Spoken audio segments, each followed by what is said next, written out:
This video is sponsored by Voodoo Ranger IPA, reminding you to live rangerously and drink responsibly. May the beer always flow and your dice rolls be ever in your favour.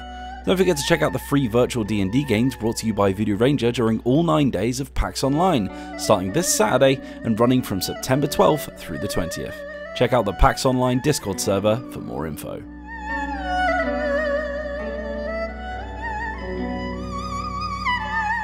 Hello and welcome back to Dicebreaker, where we have a very, very special set of videos for you because we are recording a nice let's play of an RPG that is currently on Kickstarter called Jiangshi, Blood in the Banquet Hall. And we have with us the two co-creators who are allowed to introduce themselves fully, but we have Banana-chan and Sen-Foong with us. How are you doing, guys?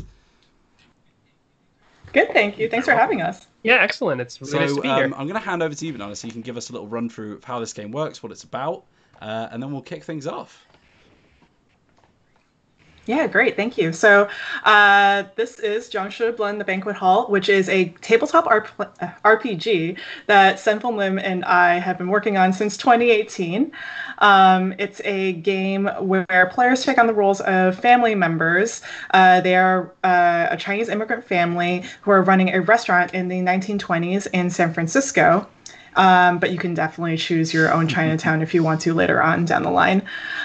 We have Chinatowns for, the US and Canada in the book, so you can definitely choose from there. And, in the daytime, you're faced with oppression and having to run the restaurant. While at night, Jiangshi, these paranormal hopping vampires, they come out and they try to attack everyone. So you're trying to defend yourself from all of that. It's a lot to take in. Yeah. As if running the restaurant wasn't hard enough. Quite a bit. Exactly.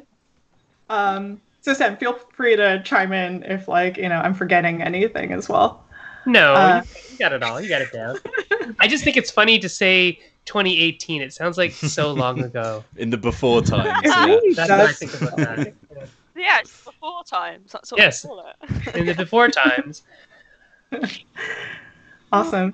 So this scenario that we're playing with has a few content warnings. I'm just going to go through some content warnings before we get into the nitty-gritty of character intros and restaurant building. So what we have here is, for this game specifically, we have racism, but most of these scenarios would have racism in them. But they're going to be light. They're more along the lines of microaggressions. Light is probably not the best word for it. It's just, it's like a different kind of racism. But there's also going to be mention of abuse of authority, specifically from the police. Alcohol, even though it's Prohibition era, we are going to have some people sneaking in alcohol. And obviously the supernatural. So there are going to be hopping vampires and other types of supernatural things happening. The tone for this game is going to be pretty silly. Think of it as like a Bob's Burgers meets hopping vampires type of situation. And for this game, we've already gone through lines of veils beforehand, and we've established some safety tools off air. But if anyone has any questions, please feel free to ask me. Even though I'm the GM, I'm far from perfect. So if anything strikes you as odd, please let me know, and we'll course correct. Nana, why are they called hopping vampires?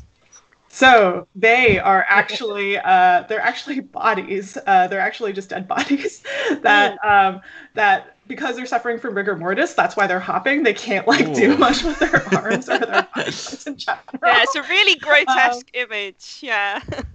Yeah.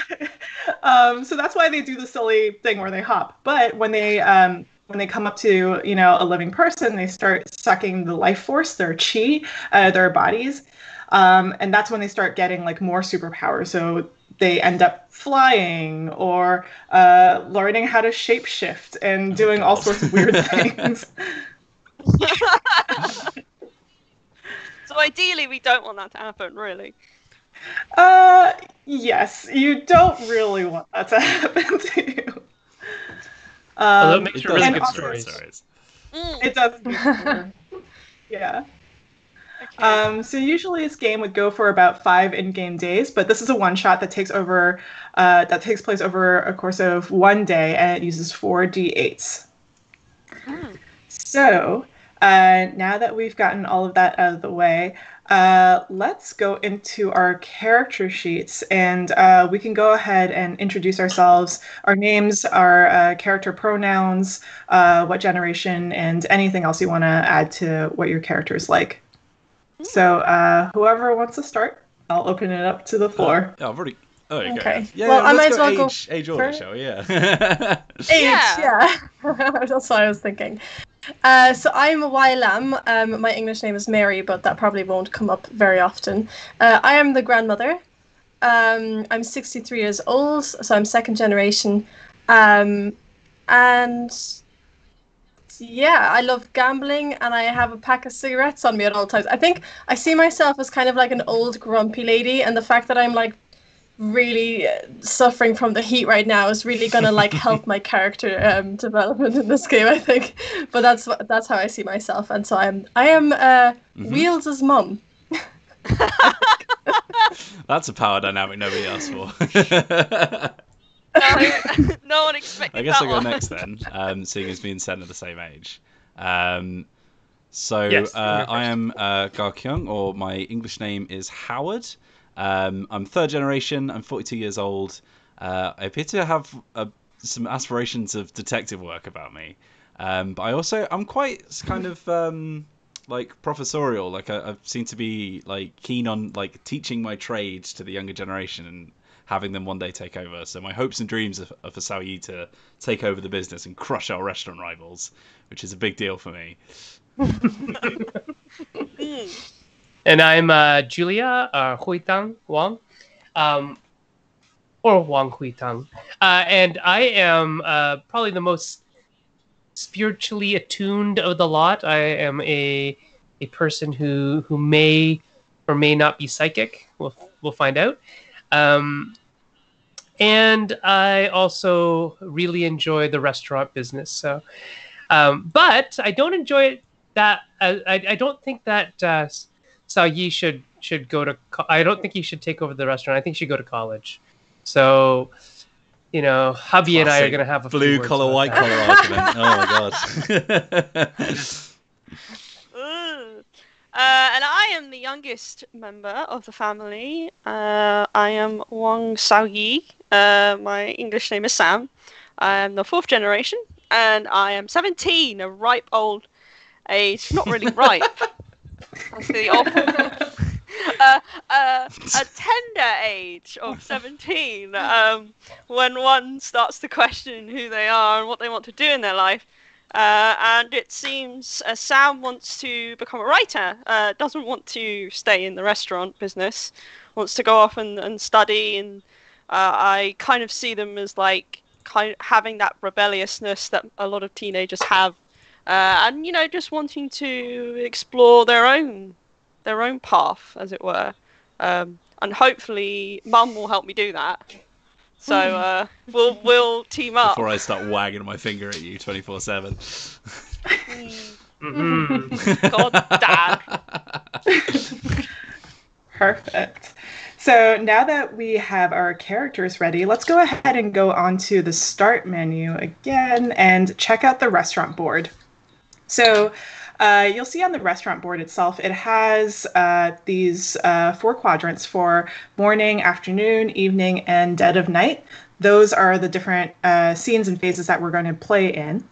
But on the sides, you'll also see that there are different slots. So the first 4 slots are actually restaurant powers that will give you like special abilities. The restaurant's granting you like, you know, all these cool things to do as players.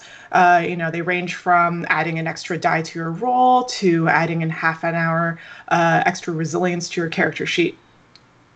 From slots 5 to 8, those are things that we're going to create together as players. So the first question that I'm going to ask you is, what is the location of the restaurant? So we've established that we are in San Francisco. We are in Chinatown. San Francisco's Chinatown in the 1920s. But do you think it's, you know, closer to maybe the edge of Chinatown? Maybe it's next to the financial district? Do we think that maybe it's, you know, alongside like a few other restaurants? Like, is there like a restaurant area? And maybe that's why you're all like competing? Yeah, Yeah. there's like Yeah. a, I was like in thinking that some as well. cities you have just that street which is just covered in restaurants, and they're always like, sometimes you have like Yeah. people just sort of standing out front, just being like, no, come in here, don't care about these guys over there, just come over here. I feel like we've got that kind of vibe to us. We're just like constantly hustling. Yeah. Yeah. Nice. Agreed. Awesome. So I just wrote that in. The next question is, what is the name of the restaurant? So some names that that I've seen other restaurants use are names that include the numbers 8 because the number 8 is lucky, or the word garden because the word garden is actually like a homonym for something that's like Money. what was it, like money? Is it money or prosperity? Something like that. Prosperity, Anyway, yeah. it's all it's all got to do with money. So words like Jade Garden or lucky something. If we went 8 gardens, would we technically be really lucky in prosperity? Yeah. Let's min-max our restaurant. 8 gardens. Or 8, oh my 88 god, wow. gardens would be That might be pushing it a bit too much. 888.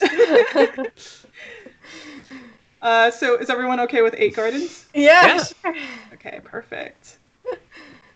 All right, and then the next question is, what type of cuisine do you serve, and what's your signature dish? So typically during this era, a lot of the Chinese immigrants are from the Guangdong province, specifically Toisan.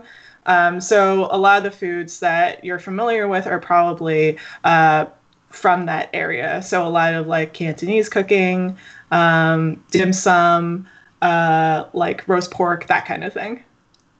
What do you guys prefer? Wheels, you're a proprietor of pork. Spoken like a true veggie, man. I quite like dim sum's really good. I'd quite like to be a dim sum restaurant. Yeah. Just stacked up high, tearing them out. Steaming mounds. 8 steamy gardens.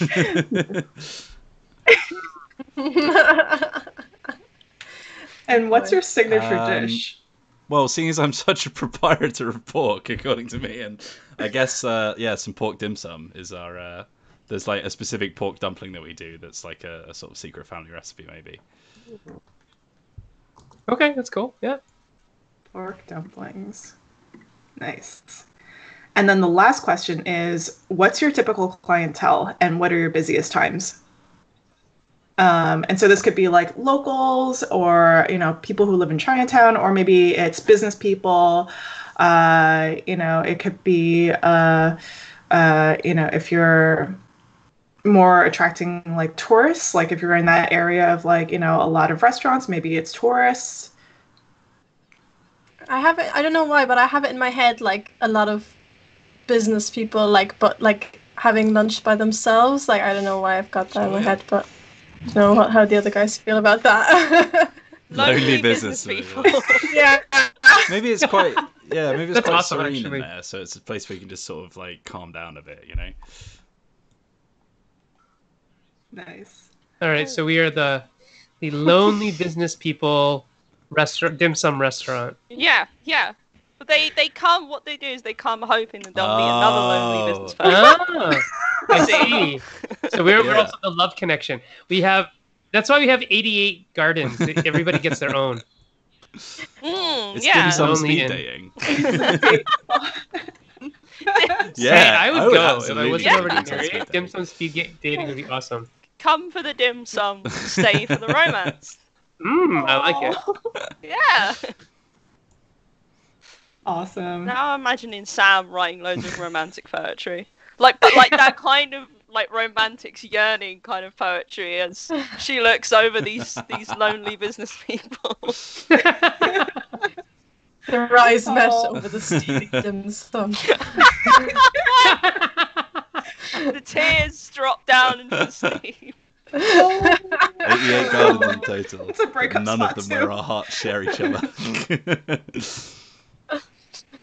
Oh god. All that right, got out cool. of So hand. I'm going to set the scene. Oh, sorry. I said that got out of hand, don't worry. Okay. So I'm going to set the scene a little bit, and I'm going to just tell you what this place looks like now. So it's 1923 in San Francisco.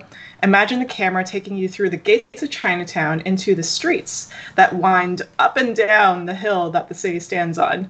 If you've ever been to San Francisco's Chinatown, it is hilly. It is up a hill. It's a lot of walking. And you hear the sound of the grocer scrambling to get orders ready, accidentally knocking over a cage of chickens, and a rooster escapes. Following down the road, some grannies are gossiping about who is going to win this year's Cooking Master Award.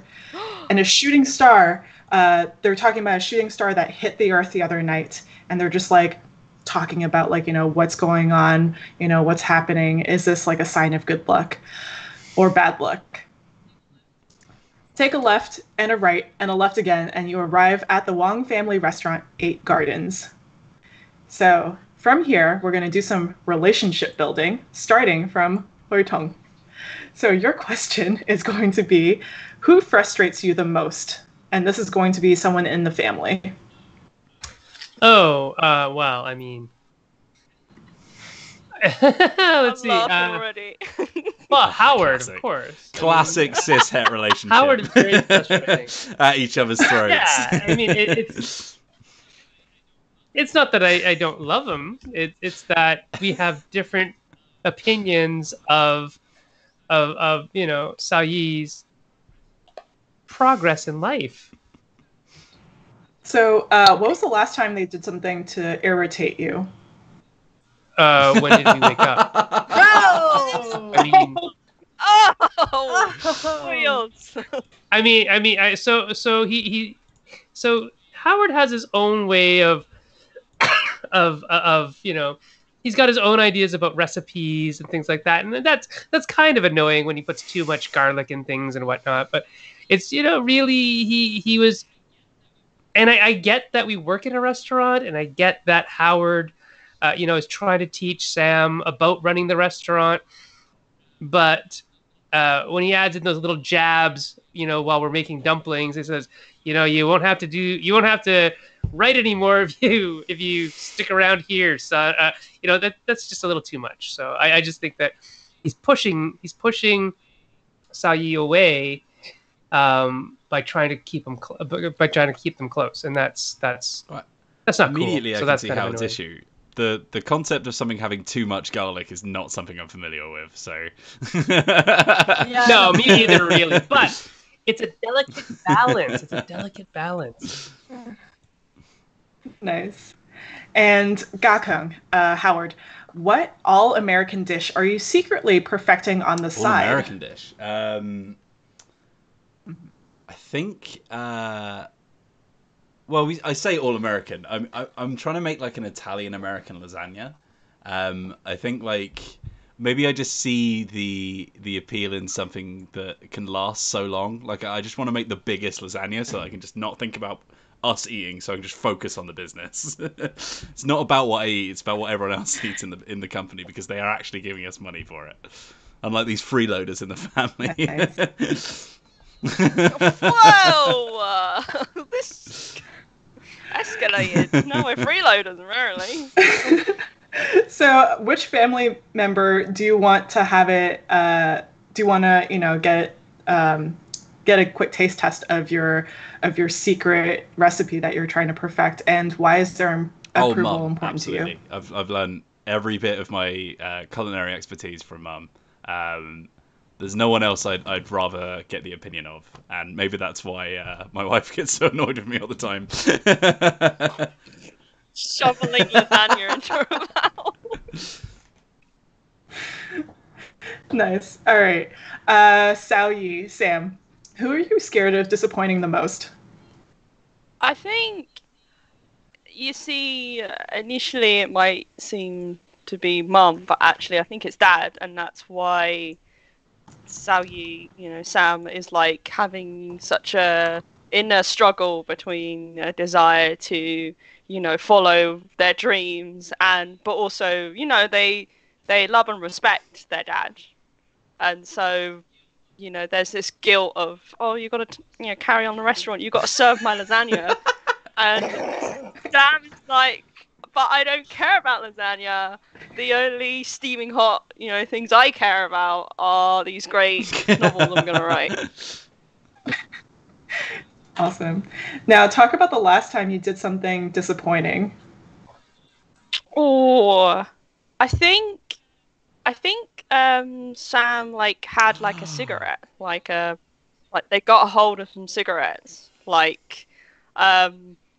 maybe Grandma was smoking. I probably offered you one. Yeah, to be honest, we did. And Sam wants to try and explore, growing up, and doing things that adults do. So Sam was caught smoking a cigarette by Howard, and got in quite a bit of trouble. Yeah. By the way, which pronouns do I use for Sam? Yes, Yeah. that's the same thing. Does it matter? I'm happy. Oh, it's up to you. Oh, Yeah. I'm going to use a she. She, Okay. they, I think. Cool. Cool. Awesome. Thank you. And finally, YLAM, Grandma, who do you trust the least? Julia. Oh no. Of course. Oh, God. My son's wife. I don't trust her one bit. I think she's just here trying to live off what my son has built here.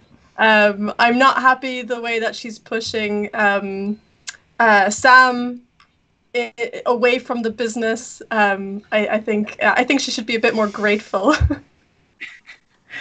Nice. And talk about the last time they did something that broke your trust. I guess she went behind Howard's back and got a lot of college brochures and left them in Sam's room, and I found them. And I was not happy. Yikes. I totally did that. It was me, and I'm proud of it. Awesome.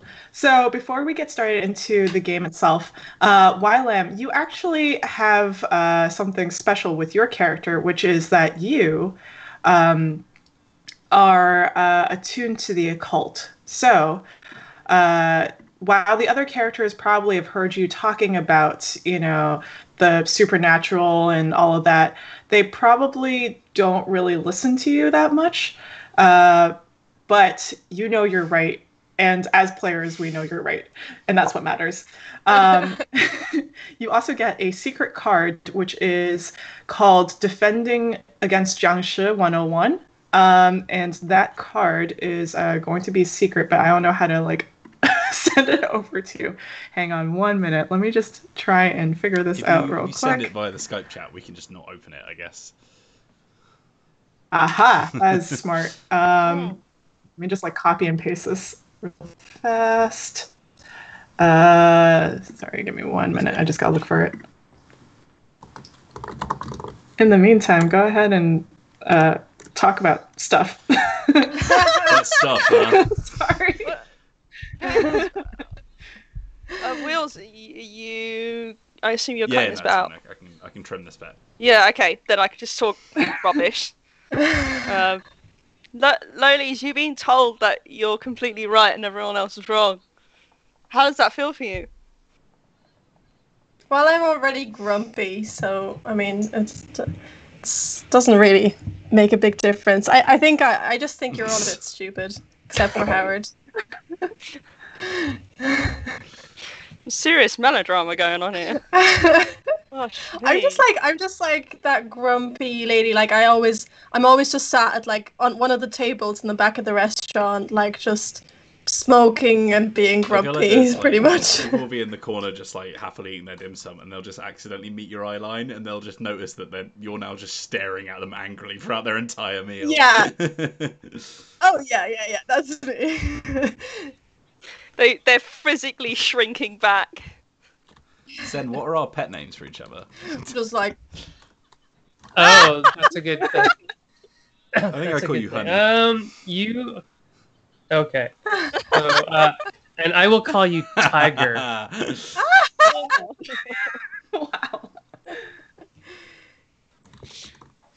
Wales is more of a sort of house cat, sort of, in my Well, mind. that's rude. Oh no! That part- Oh no! We saw it all. Right. I Oh, can only see no, he's right. Alexandra. Okay. I couldn't see anything else. I Oh, saw it's- things underneath it, but don't worry. I've forgotten already. Ignore I've ejected the information. I mean, I already know what they It's are, probably so better. Yeah. I'm just gonna avoid that. What do you think, Sam? What do you think you would want to do if you went to school? I imagine probably study like English lit if I want to write English fiction. My English already seems to be quite good. Yeah. So that part's dealt with, but the actual, studying the predecessors of English literature, doing that, Okay, that will stream into law school. That's okay. That's good.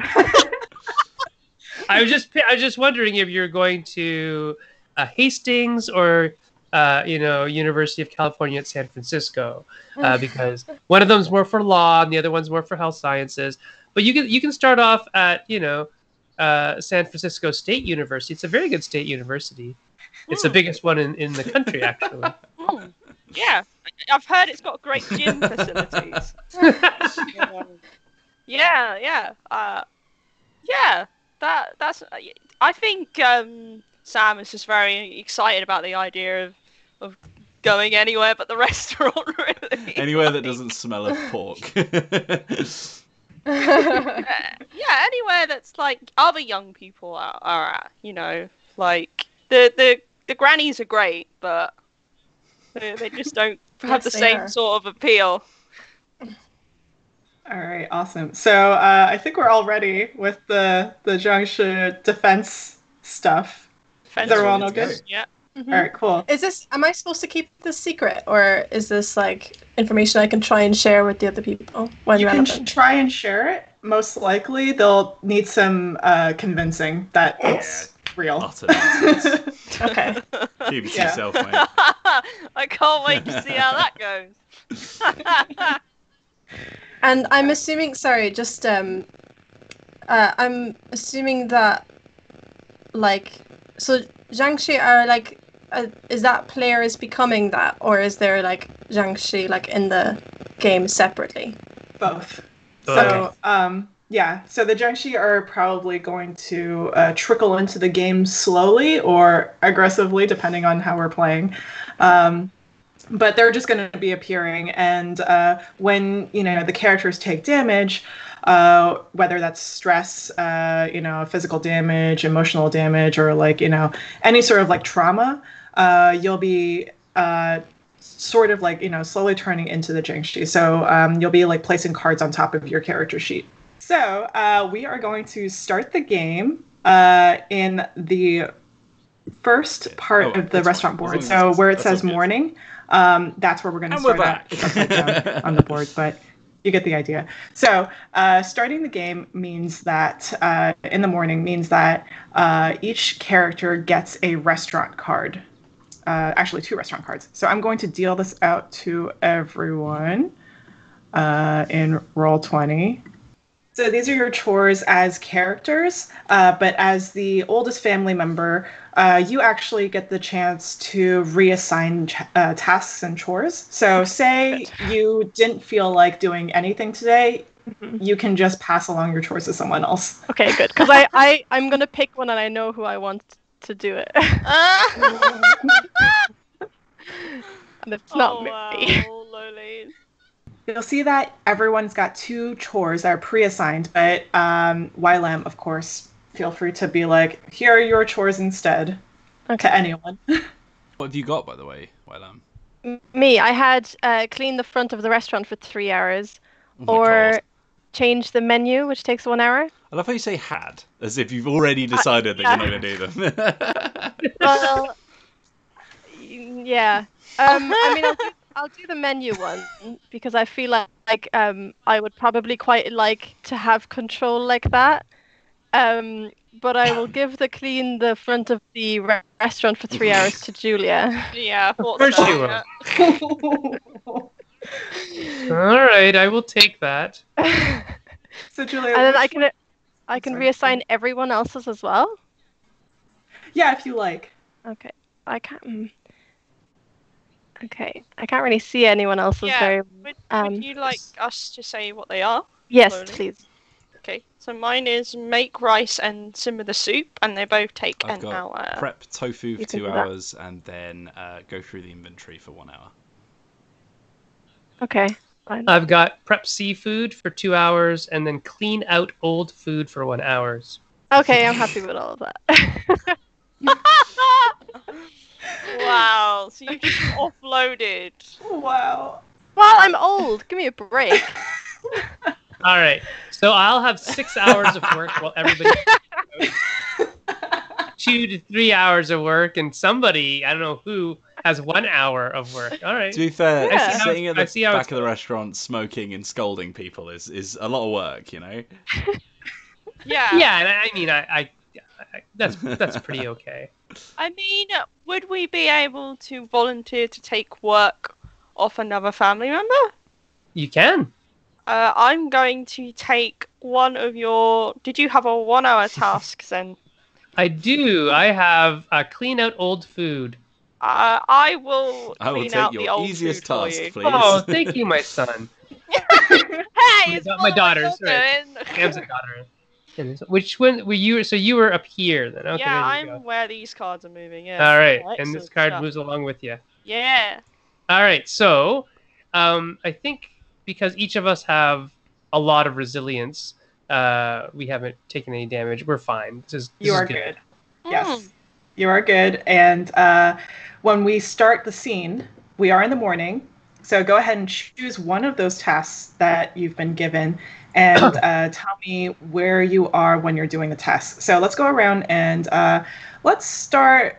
I'm going to save Grandma for last because I like, or actually, I'm going to save Gakun for last. So let's start with Sao Yi. Sam, where are you and what are you doing? Sam is currently cleaning out old food from the kitchen. She's like scraping out like bits of dried rice from the pots, and like opening the fridge and finding things in there. You know, we've been there. We've opened it and we're like, oh, I don't know what that was, but Nice. it's not what This it isn't used like to Gordon be. Ramsay's kitchen nightmares, is it? It's not you're like, Yeah. what's that doing in there? Yeah, I'm not going around looking at like baffled Just and screaming upset at all about of like us. a giant. Yeah. Awesome. And who's there with you? You're in the kitchen right now, right? Yeah. Okay. Who's there with you? Let's say it's Julia. Yeah. Let's say Mum is there. I think you're prepping seafood. I am prepping seafood. So. But I can't stay here too long, my daughter. I have to go out into the front and clean up everything because your grandmother's complaining about her hands again.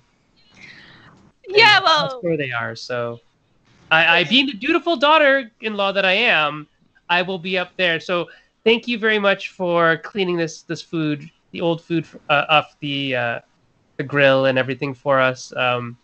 You are such a dutiful daughter. It's wonderful to have you. Yeah, well, you know, grandma, she you know, arthritis. It's a real problem. It happens. So it's very good of you to take that task. So I thought I'd lighten the load a bit. Well, thank you. And one day you won't have to do that at all when you go to law school.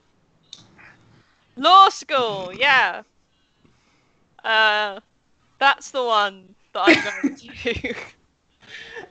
And she's like hiding scraps of paper that she's been writing like gooey poetry on. You know, like... Nice. And so, speaking of grandma, with your arthritis, are you at the front of the restaurant when you're updating the menu? I'm like sat at the back on my usual table, smoking. I think like our menus are maybe like handwritten. I've got really nice like writing. So I'm updating them, and I think we probably have them in like English and Cantonese. And I have a lot of spelling mistakes with the English one because I don't really speak English that well. I think that it's or is it I don't write very well. Let me check my character sheet. I have zero writing skills when it comes to English. So I'm like copying. I think like Sam. Sorry, I forgot your. Yes. Sayi. Like obviously, I think like probably gave me the English translations of what I'm trying to do, but like her handwriting is awful, or at least so I think, compared to my beautiful handwriting. So I'm doing like kind of a bad job at the English stuff, but yeah, that's I'm also just like smoking all over the menus while I'm at it. Oh wow!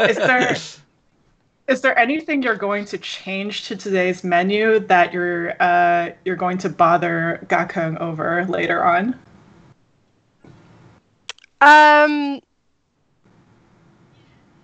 Yeah, no, I don't think so. You've just like crossed out the word lasagna. No, not today. There's no lasagna. Yeah, I refuse to put anything like that on the menu. And Gakun, finally, what are you doing right now, and where are you in the restaurant? I'm prepping the tofu. I think when it's early morning, I like to do the most menial stuff because like my brain's not really switched on yet, so I'm just sort of like slicing up the tofu, getting it prepped, and marinating it, and I like sort of overhear the word law school behind me and just sort of tut. It's too early to be dealing with that kind of conversation. Awesome. So as you're finishing up with the tofu prep, you're going into the inventory to check out, what you have for the day. You notice that some of the deliveries are wrong. In fact, these are probably not your deliveries at all. So you might have to talk to the grocer over down the street. Classic. Always screwing it up, aren't they? That Chi Ming has literally never given me the right box, I don't think. Every bloody Friday I've got to go down there and sort them out. I guess I'm going to head there straight away then. Okay, yeah, are you heading out right now? It feels like part of the schedule of my week, like... Cool. And as you're about to head out, Takwa, the rival restaurateur from across the street, comes through the door, and he's just like, "Hey." Hello. Can I help you? Well, I just stopped by to check out your restaurant. Looks like a mess, as usual. Look, well, you suck. It's too early for you to come in for quips, all right? What do you want? Why are you in here? Oh, I just wanted to see if you're all ready for the Cooking Master Showdown later on today. I was born ready for the Cooking Master Showdown, Takwa. Yeah, well, where are you headed out to then? I'm going to speak to Chi Ming about how much I liked all the groceries that he gave me, because there's no problems with any of them and everything's fine. Nope. No problems. Not a single problem. Nope. Good. Okay. Yep. Sounds good. Good. Yep. Glad we Goodbye. got that out of the way. I'm like ushering him out. And then he walks back. Nice. He walks back to his restaurant. So you're headed over to the grocer to figure out what's going on with the deliveries. I'm walking out the restaurant door, I like look back to Mum and just be like, keep an eye on him. Yeah, I'm tutting about the bad delivery job that Chi Ming did. I'm not happy with that. Every goddamn week. Every week my son has to go there. Whereas I find it a challenge, a creative challenge, to make new things and interesting things and go off the menu. No! How dare you? We must stick to the menu. What? more dim sum and more pork dumplings.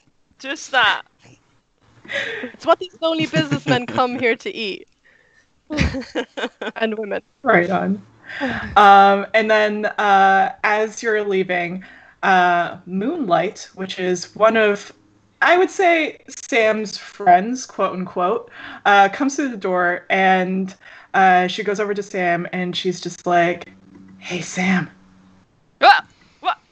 Oh, hey there! What's going on? I'm just scraping this dried rice.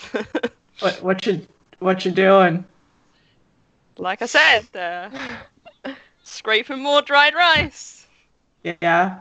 Well, I mean, that looks like fun and all, but did you hear about the meteor the other day? Yeah, I mean, I heard some of the old ladies talking about it. They love that stuff. Yeah. It's exciting stuff. You don't see something like that every day. You know, So- meteor. Imagine, if you will, Moonlight being like a 1920s goth kid. And she's just like all dressed in black, and she's just like, yeah, well, I think we should go check it out. Is Moonlight Chinese? Yeah, she's Chinese. She's just like this annoying kid that keeps coming into the restaurant who thinks that she's friends with Xiao Yi, but I don't know how Xiao Yi thinks about her.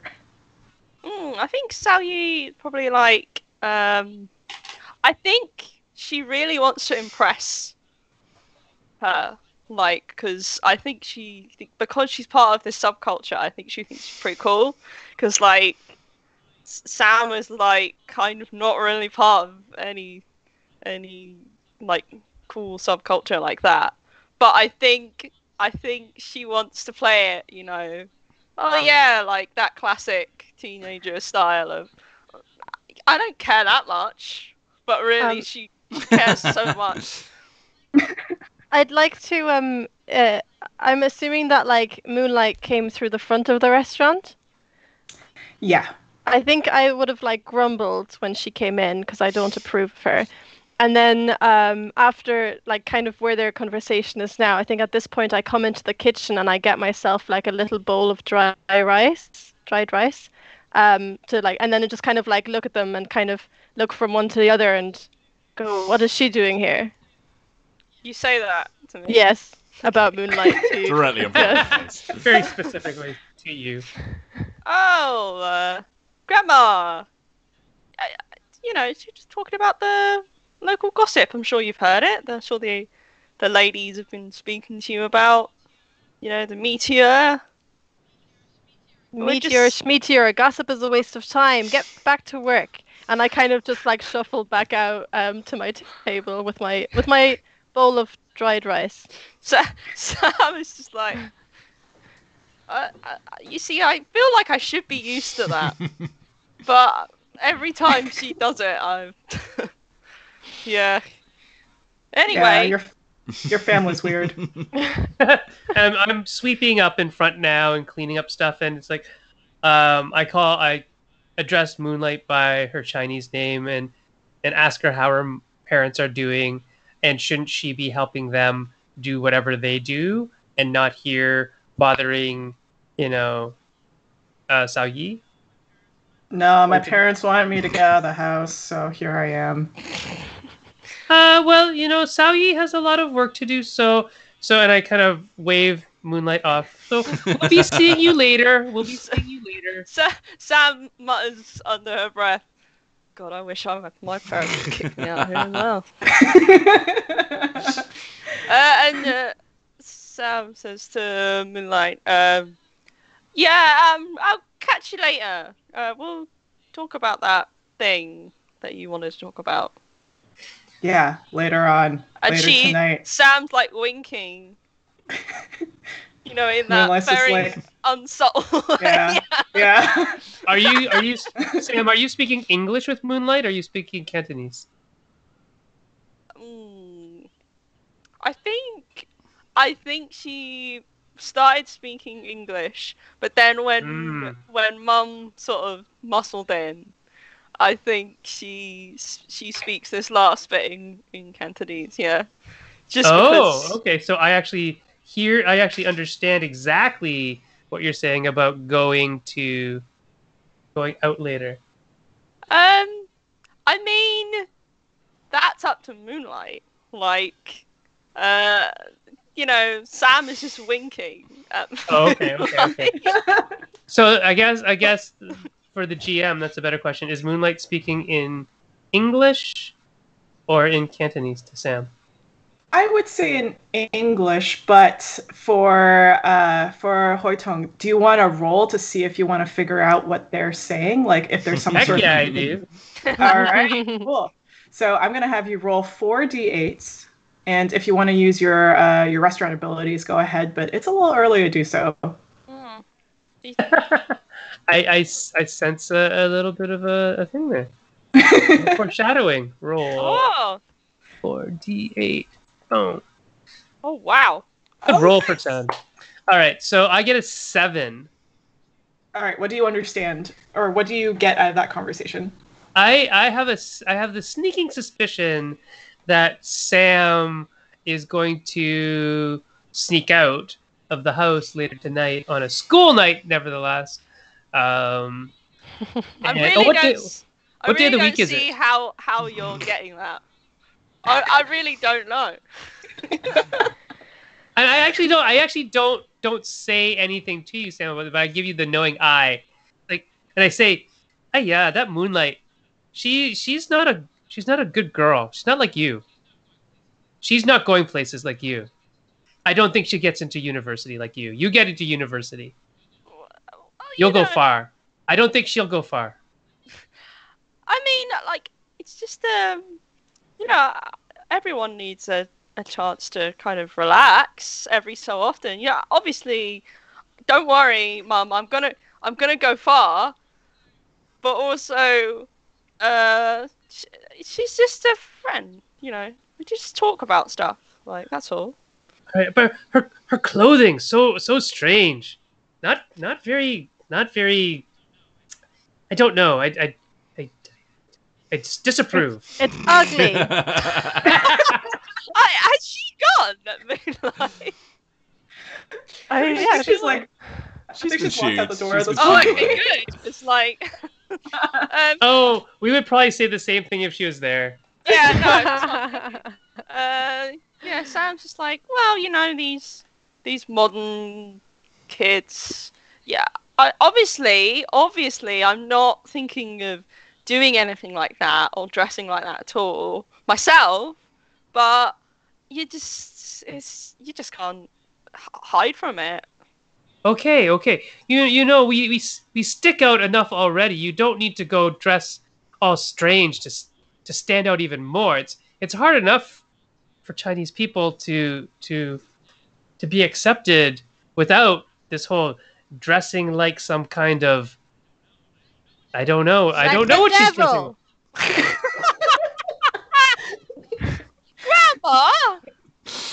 Goodness me. Well, yeah, I mean, don't worry, Mum, I understand. I won't dress like that, I promise you. Like, especially when I go to college. I'll dress, smartly. Oh, you're such a good girl, Sam. I think because you mentioned that you are going to go to college, Hoitong gets an extra die because you really pushed on that. Oh my god. Okay, so you get an individual die to your roll, so the next time you roll, you can spend it if you want. I can also spend it to help other people. Yes, you can also spend it to help other people because you acted on your hopes and dreams, which is for Sam to go to college. So, Grandma Wong, where are you right now? I'm at my table. Table. Yeah, is this like closer to the back of the restaurant, the front of the restaurant? Yeah, is it like it's in right the at the kitchen? back. It's right at the Okay. back. All right, cool. So you're at the back of the restaurant, and then you hear. So if this is the back of the restaurant, imagine like the kitchen being like right next to it. So you were previously all at the closer to the front, where all you were all like chatting with moonlight. Grandma, where you're sitting at, you hear a creak behind you, and it's the opening of a door, it sounds like, and it slowly creeps out. I'm gonna take some of my rice that I just got from the kitchen and throw it in that direction. Be like, Oh my shoo, get goodness. out of here. When you do that, you hear a ruffle of feathers and some clucking, and a rooster comes out the door, and it's just like looking at you curiously. I'm gonna turn around to Hui Tung and be like, Hui Tung, the chickens are loose. The rooster is loose. Go get it. And also, there's rice all over the floor. Clean that up. Oh yeah, how'd this get here? I just swept this place. And so I don't know if you actually knew this, but apparently, like a chicken's average land speed is like 9 miles an hour, and a human's average land speed is like 8 miles an hour. So like we can't actually catch them unless we like run them into a wall. Than the chickens. Yes, unless you and you like corral them somehow. But if you just like were in a flat out like race with the chicken on average. So no one is asking you to drag race the chicken. All right, so but I'm just saying I'm gonna corral the chicken. And I say, Intimidate it. Sao Yi, come here, and I get Sao Yi. I hopefully get Sao Yi to come help to guide the chicken into an area where we can like grab the chicken, the rooster, and I stuff it under my arm, and I like say, okay, we'll put the chicken back, and I leave the scene to go put the chicken where the chicken belongs. Do we have a chicken coop or something? Is that what we have? Or No, this is straight. This is not our chicken. This is straight rooster. This is not your rooster.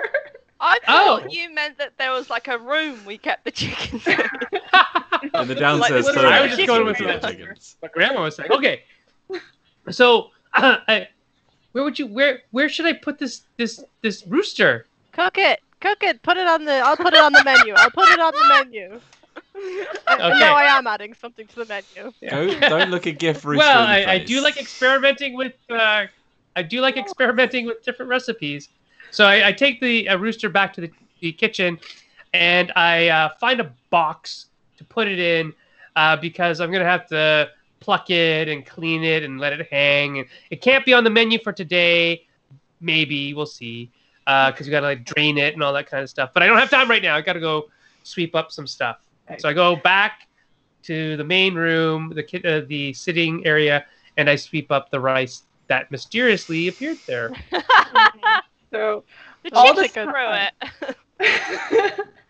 So we're going to move into the afternoon phase, and we're going to go back over to Wheels' character, Gakung, and you are now at the grocery store, and Qiming is there. So what do you do when you spot him? So I think like I walk into the grocers, and I feel like with the image that I have in my head, he's probably like half asleep, not paying attention.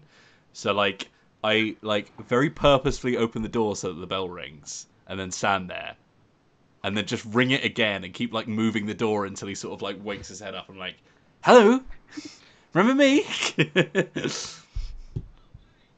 Oh, hi. What's? Oh, it's you, Gakung. What's You know going what's on? going on. You know why I'm here. You're here because you need to buy something? Oh, I'm here because I already bought something, and you got it wrong again. Oh, no, that can't be right. No, I never. I mean, okay, so I've gotten a few things wrong in the past, but I've changed. I'm a different person now. I get everything right now. What exactly about you has changed that you are now not incompetent?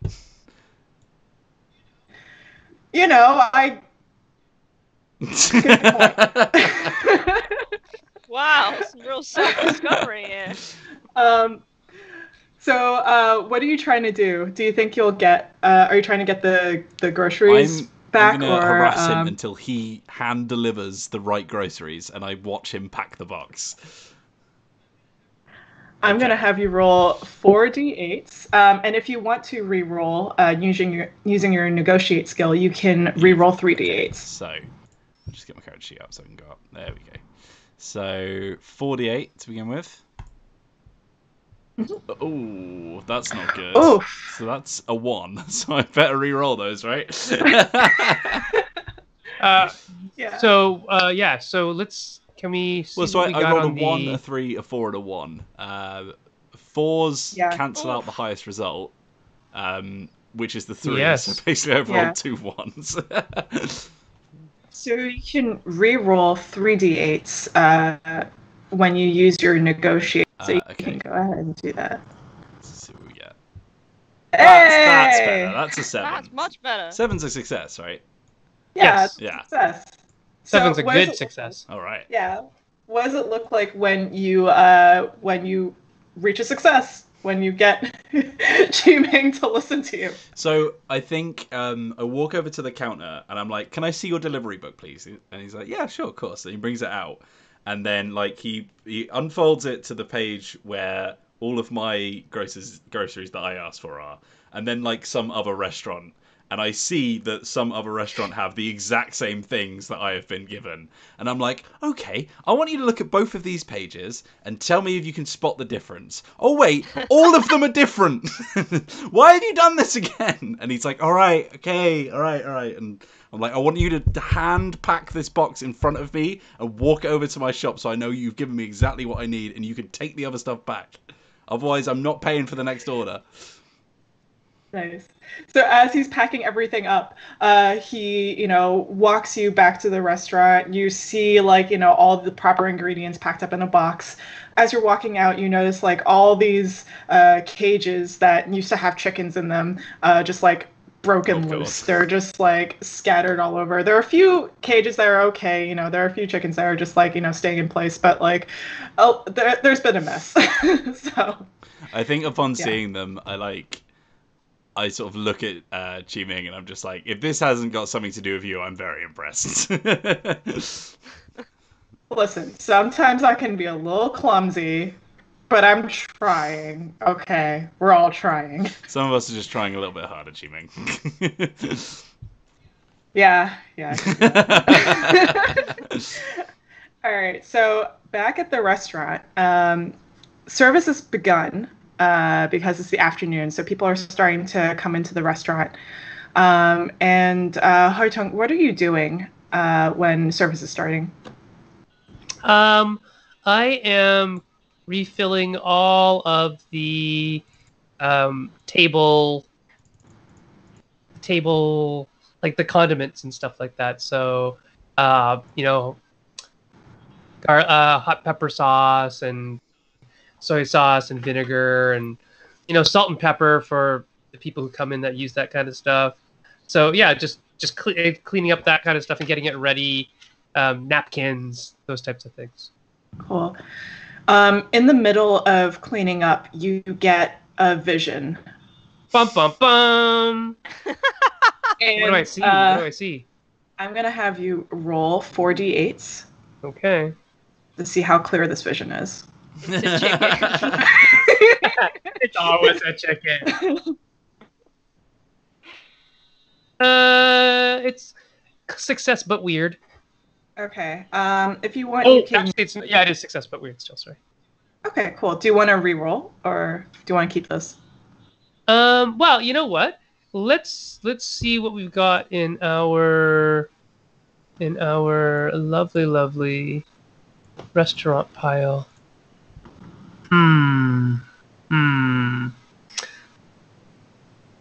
Just craning my head to read them. So I'm gonna use my once per on my character for the psychic skill.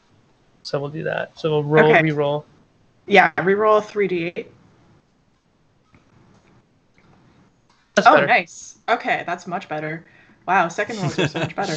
All right, so you get flashes of images going across your eyes, and you see the vision of the meteor yesterday striking down onto the Earth and accidentally opening up a portal. And into the portal, you see these this like smoke sort of like pour out, and these energies spilling out, and you see like a few people, like a couple of people who are just like standing there hanging out, who are like investigating this thing that's just happened. And the energies, the smoke that's come out of the portal take a hold of them and sort of just like grasp into them, like as they breathe it in, and they just fall to the ground. Whoa. And that's all you see. Okay. But I see this comet or this asteroid meteor thing plummet from the heavens, explode, opening a portal to another dimension, and the vapors that come out of it when they're inhaled by the investigators drops them to the floor. That's what I see? Mm-hmm. Yes. And nothing else? That's all you see. Yep. Okay. And so I guess so I'm standing there and kind of almost paralyzed mid-pour of vinegar, and so vinegar is spilling all over the table while I'm doing this. My eyes are like glassy and transfixed. And so Mom? if anybody else is in the room, you're seeing this as well. But Mom, I think that one's full. I tossed to my table. Presumably you haven't moved this entire day. Stupid woman. Yes. No, oh God, no. She's busy writing by hand. And I quickly, grab a cloth from my apron and sop up all the spilt vinegar, and I'm tisking myself because good vinegar is expensive, so this is a waste. This is not good. But in the back of my head, obviously, Money. I'm feeling, we're throwing money away. I'm feeling kind of this existential dread kind of fall over me. And even though I'm going through the motions of mopping stuff up, my eyes are still kind of distant and hazy as I'm kind of reliving the thing in my head. Are you So- okay, Mom? Are you... Sayi, don't, whatever Moonlight wants you to do tonight, don't do it. Don't do it. I have a bad feeling. About this. I don't know what Moonlight wanted. It was weird. They said something about that meteor, but... No!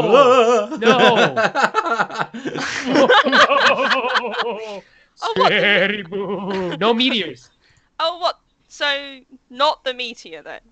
No, I don't do anything to do with the meteor. Meteors, it's a bad omen. It's a bad omen. Well... Look, even your grandmother and I would agree on this.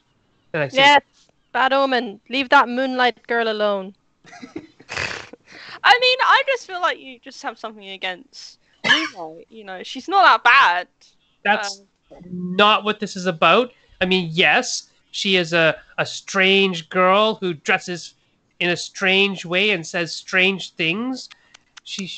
But the tisking from the back is hilarious. But no, it's not about Moonlight. It's about the meteor. There's something wrong with the meteor.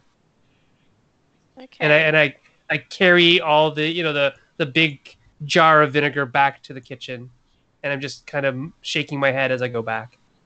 I think Sam is gonna she's gonna go back in the kitchen, and she's just gonna start. Actually, no, she's not gonna go in the kitchen because Mum's probably gone in there.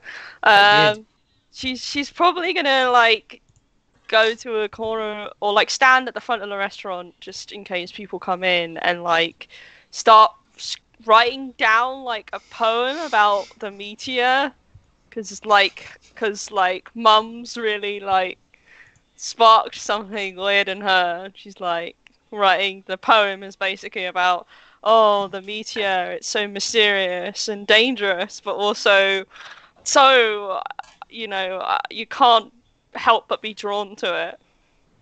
So as you're standing in the front writing this poem, you hear the doorbell ring, like the little actual literal bell ring, and the door opens and it's Officer Jones. And he's asking to, first of all, be seated, but he's also asking for more than that. He's asking for protection money. Have I made it home yet, or is it still? Actually, Am I still on the way? You're probably still on the way. Where are you right now? Well, I was heading back from the grocers with old Lydia Brain. Yeah, you're probably like a few blocks away. Okay. Like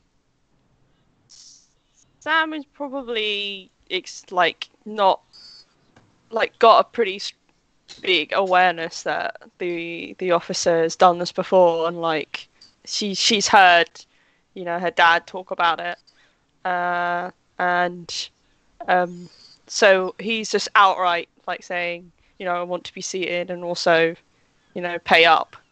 Mm-hmm. Yeah. Sao Yi's gonna say in English. She's gonna say, "Oh, officer, you're welcome to have a seat. As for that situation, we're still waiting for our daily delivery, and we've got to do business. You can't just expect." Basically, she's trying to like appeal to him just to give them some more time. And is there like a persuasion that I'm gonna ask you to roll 4d8s, and I'm gonna check your character sheet. You can also try to keep your composure. In a bit. I can also use my passing skill as well, I think. Yes. Yeah. So if this you can goes definitely wrong, use. then and it did. Oh. Okay. You can keep the 5, which is a success, but something weird happens, or you can re-roll 3d8s. Definitely gonna re-roll the 3d8s, because I don't want this to escalate. Oh no, that's so bad. Oh no! Oh my! That's a major fail. Okay. So I rolled a 4 and that cancelled out my 6. So Officer Jones is not having it. He's very upset, and he feels like slightly insulted that you would. He's under the impression that you're lying to him, and that you have the money here already, and that you're already you're ready to give him the money and all of that. Grandma Wong, where are you right now, and are you going to try and interfere? So sorry, he's doing what to Sayu? He's Sai, sorry. You probably see so you're probably sitting in the back of the restaurant right now, and you can see Officer Jones just yelling and just being really rude to Sao Yi right now at the front of the restaurant. Okay. I'm gonna go to the back and go get Julia. And say to her, I'm going to say to her in Cantonese that the policeman is here looking for money, and that he's that Sai is not dealing with it well. Is how I'm going to put it to her. Oh yeah, try my best. I'm very harsh. Yeah. Okay. So I put everything down that I'm doing, and I shake my head, and it's like, this police officer, they never quit. They never quit. Why don't they just let us live in peace? And I mutter something about them always taking the money that I want to spend on a cruise. I want to go on a cruise, but I can't if they keep coming here taking money from us. So, I want you to go on a cruise too, mother-in-law. Oh, a long does. cruise. I totally do. Yes. I'm going to give you 1d8 for your personal die pool. I am going to go out into the thing and, very subserviently walk up to the officer. What's his name? Officer Jones. And also, sorry, one more thing. Yes. Sam, you get one individual die to your die pool as well because you failed that roll earlier. Oh yes, of course. I'll put that somewhere. Okay, so I go up to Officer Jones, it's so nice to see you. Can I pour you some tea? I have a tea thing. I have my teapot with me. Can I pour some tea for you? Would you like some tea? He's pretty frustrated at this point, and he's just like, I want, I want the protection money now, and I want to be seated. Oh, I thought we already said. Oh, did we see him? Oh, sorry. So, okay. I think I was offering him a seat, but I get the feeling that he was ignoring that. Okay. So instead of that, I'll say, would you like to sit and I'll pour you some tea?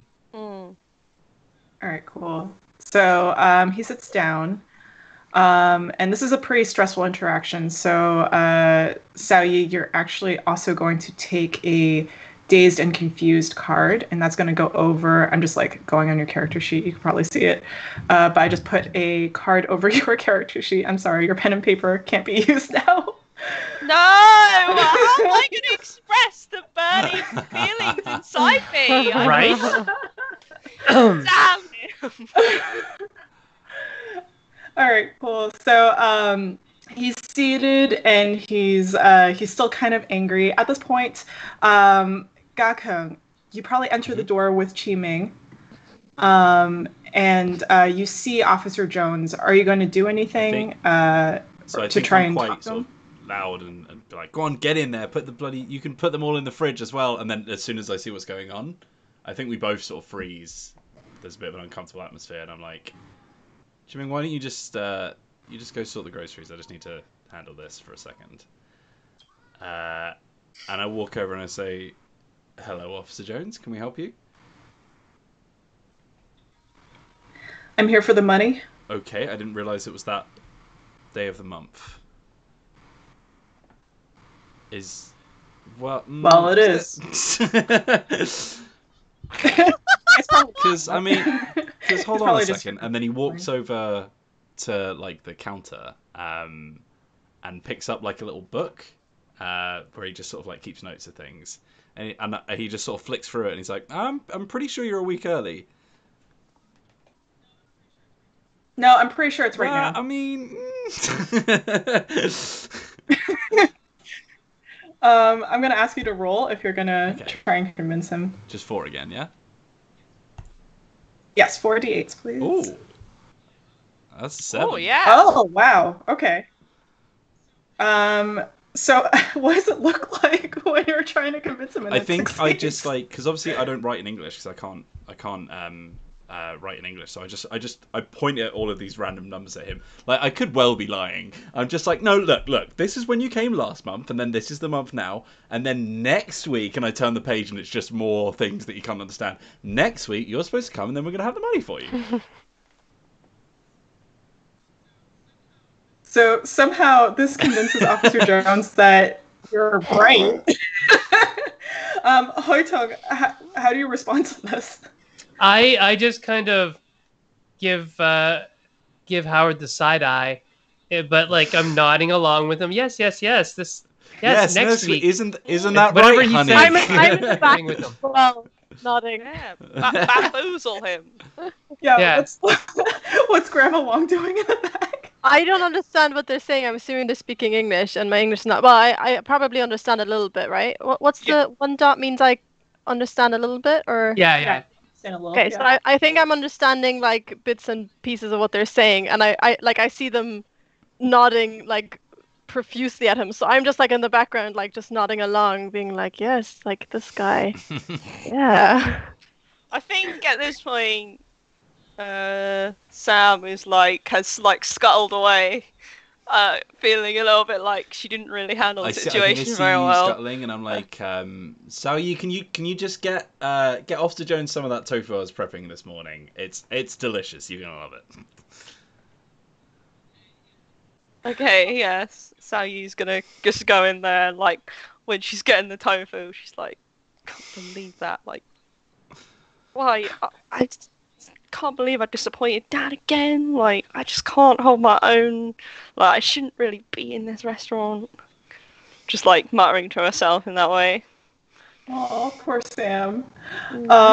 But luckily, the doorbell rings again, and another person steps through the door, and this time it's a food critic. So, Even the worse. parents- Another writer?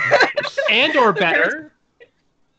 The parents are probably a little distracted right now with Officer Jones, but Grandma Wong and Sam, you can see the food critic going through the door. Sam is like walking out the kitchen door. She sees the food critic. She's like, oh god. Is the food critic Western? I'm assuming. Yes. Yeah. His okay. name is Andrew Williams, and he's not affiliated with the Cooking Master Showdown that's happening tonight, but he would like to have a seat. Okay. Well, I go over and I usher him in, and I like my English isn't that good, but I kind of like in broken English like usher him to the best table we have, and show him one of the menus that I've just written up fresh. Oh. And I kind of more like I use a lot of like hand motions because I'm worried that he won't understand me. Like I'm speaking English, but it's I'm still worried that like it's not good enough for him, kind of thing. So I'm like using a lot of hand motions to like tell him to wait there. We're gonna my son and daughter-in-law will look after him, kind of thing. Nice. I'm going to ask you to roll 4d8s, and you have the opportunity to use your facet, which is poet. You can borrow a die from someone else's die pool and return it back to them after you're done using it. Oh, okay. Yeah. Could I steal it from Sayi? Yes. If Sayi wants to. Yeah, That's okay don't with worry. You know, my master's tools have already been taken away from me. I guess I'll have that taken as well. Sorry. This is my first time rolling on Roll20. So I write /roll 5d8. There's a little yes. toolbar in the top left as well, where you can hover over the d20 and you can just select how many you want to roll as well, if that's easier. I got a 6. Nice. That's really good. Okay. Yeah, that's so really good. it's a success, but something weird happens. So I'm going to tell you the success, and then you tell me what's the weird thing that happens. So the food critic goes through the menu, and he's just so impressed. He's just like, wow, this is really authentic. Like, I'm really into this. But what's the weird thing that happens? I miswrote something on the menu in the English way that like spells a bad word. Is that okay? Is that weird? I don't know. It's actually very normal. Yeah. The food critic just like writes this down as well. He's just like, this is going to go into my. They didn't have blogs back then. What did they have? They had articles. This is like going to. It's edgy. That's what it is. It's edgy. Cool. So as you're communicating with the food critic, Sam, you get an opportunity also to like get into the scene and talk to him. Yeah. No, Sam sees Grandma getting in there, and she's like, "Oh no." I think I wave at like Sam to like get him tea, and I say in Cantonese to Sam as well to get him some tea. All right. Nice. Okay, so yeah, Sam's gonna go over to the officer's table, put the tofu down, and be like, "I hope you enjoy this, officer." And then she's gonna quickly like, walk in that way that's like fast walking, trotting, like power walking, really straight when it's like, and then she's gonna like cobble together tea. And she's doing it so quickly that she's making quite a bit of noise. It's like, on the tray. I like whiff around and it's like the first time I've actually noticed that the food critic's in the building, and I'm like, I think I see him talking to Grandma, and I go a bit white. I'm like, oh no. And then I'd like to just sort of like, enjoy your tofu, Officer Jones, and then I just sort of like walk away and just in one fluid motion, just sort of like whip over to the side of the room where I've got my apron hanging up, just tie it up and then, hello, can I take your order?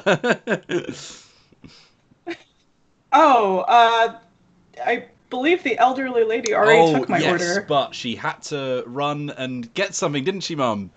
So I'm just gonna take it for you instead. Sorry about that. You're gonna take it again. Okay. And then he goes over and like writes some stuff down on his notepad, and he like turns back. That's horrible. So I hear this establishment serves liquor. And then I just sort of like scan my eyes behind me and see Officer Jones. See, like, can I just sort of intuit how much he's enjoying the tofu and whether or not it's distracting him enough? I'm gonna ask you to roll 4d8s. I've had some That's a pretty good 3. tofu in my time. Oh no. Oh no, that's terrible. So what you could do is you could use your cooking skill and re-roll. Re-roll 3d8. Does this count as a scene with cooking? I guess I'm taking his order, right?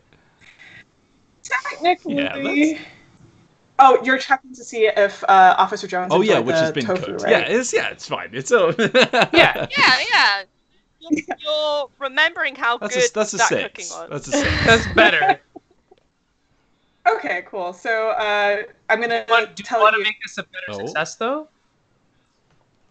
Because once a day we can do stuff. We got a couple once a day things. Well, I'm on just the sort of restaurant reading him board. right now. Yeah. I might save that for when I actually have to like be quiet and make Okay, sure he doesn't hear me. Yeah, let's get a roll. Let's get that then. So I think Officer Jones is he sees like this plate of tofu. He's just like eating it, but he's like picking some parts out that he's like not too happy with. So that's kind of what it looks like. Meanwhile, the food critic is just like waiting anxiously for you to say yes. I think at this point, Sao Yi is like arriving with the tray of the tea, and she like puts it down a bit too heavily, like, and she's like, "Oh, here is your tea. Let me lay it out for you." And she's like loudly putting the tea pieces down on the table in the teapot. Yeah, I mean, as you can see, we serve all kinds of beverages. It just depends what you're thirsty for. Yeah. Well, I would like to try some of that rice wine that you have. Fluffy I've rice, so much yes. about. Fluffy rice coming up. Yes, fluffy rice. Yeah. Sam is like, ping pong, like she senses that there's a conversation happening that perhaps shouldn't be overheard. So she's like making quite an unnecessary amount of noise. Hoitong, do you see this happening? What are you doing? So I noticed that, my daughter, who is normally the epitome of grace and quietness, is being this kind of loud, clumpy thing. And so I sense something's up.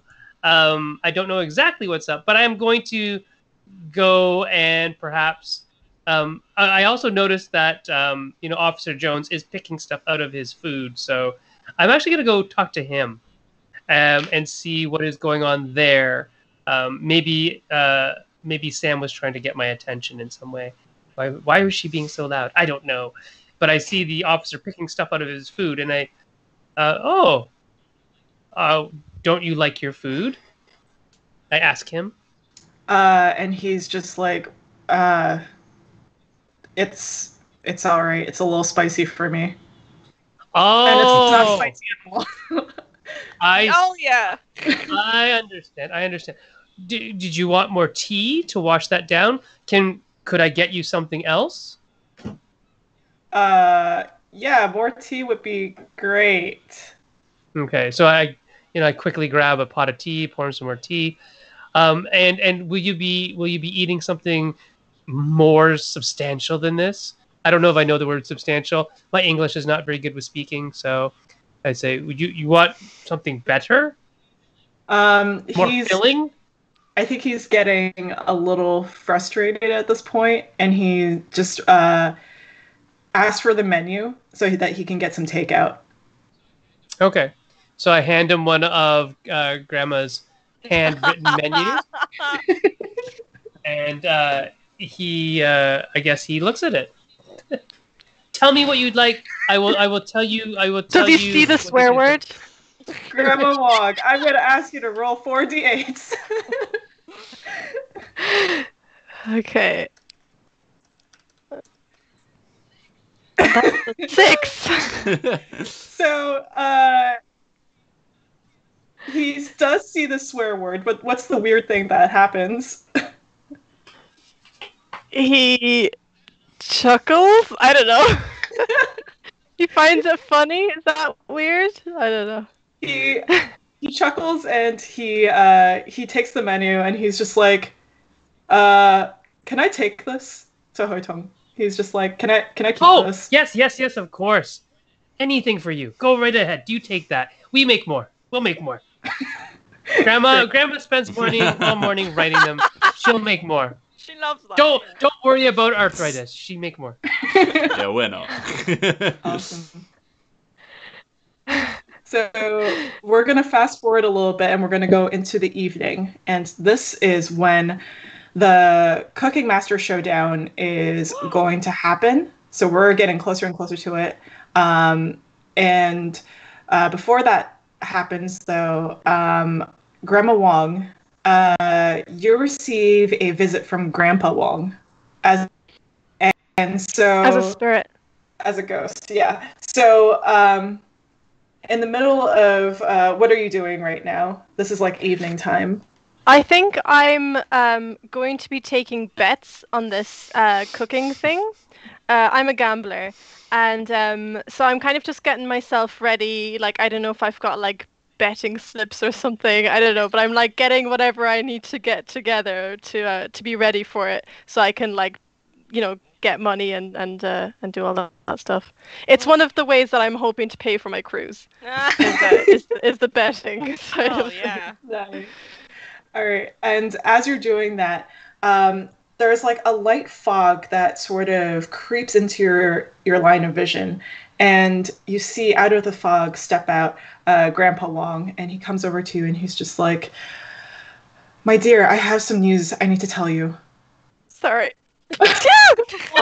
Sorry, she's allergic to ectoplasm. Allergic to spirits.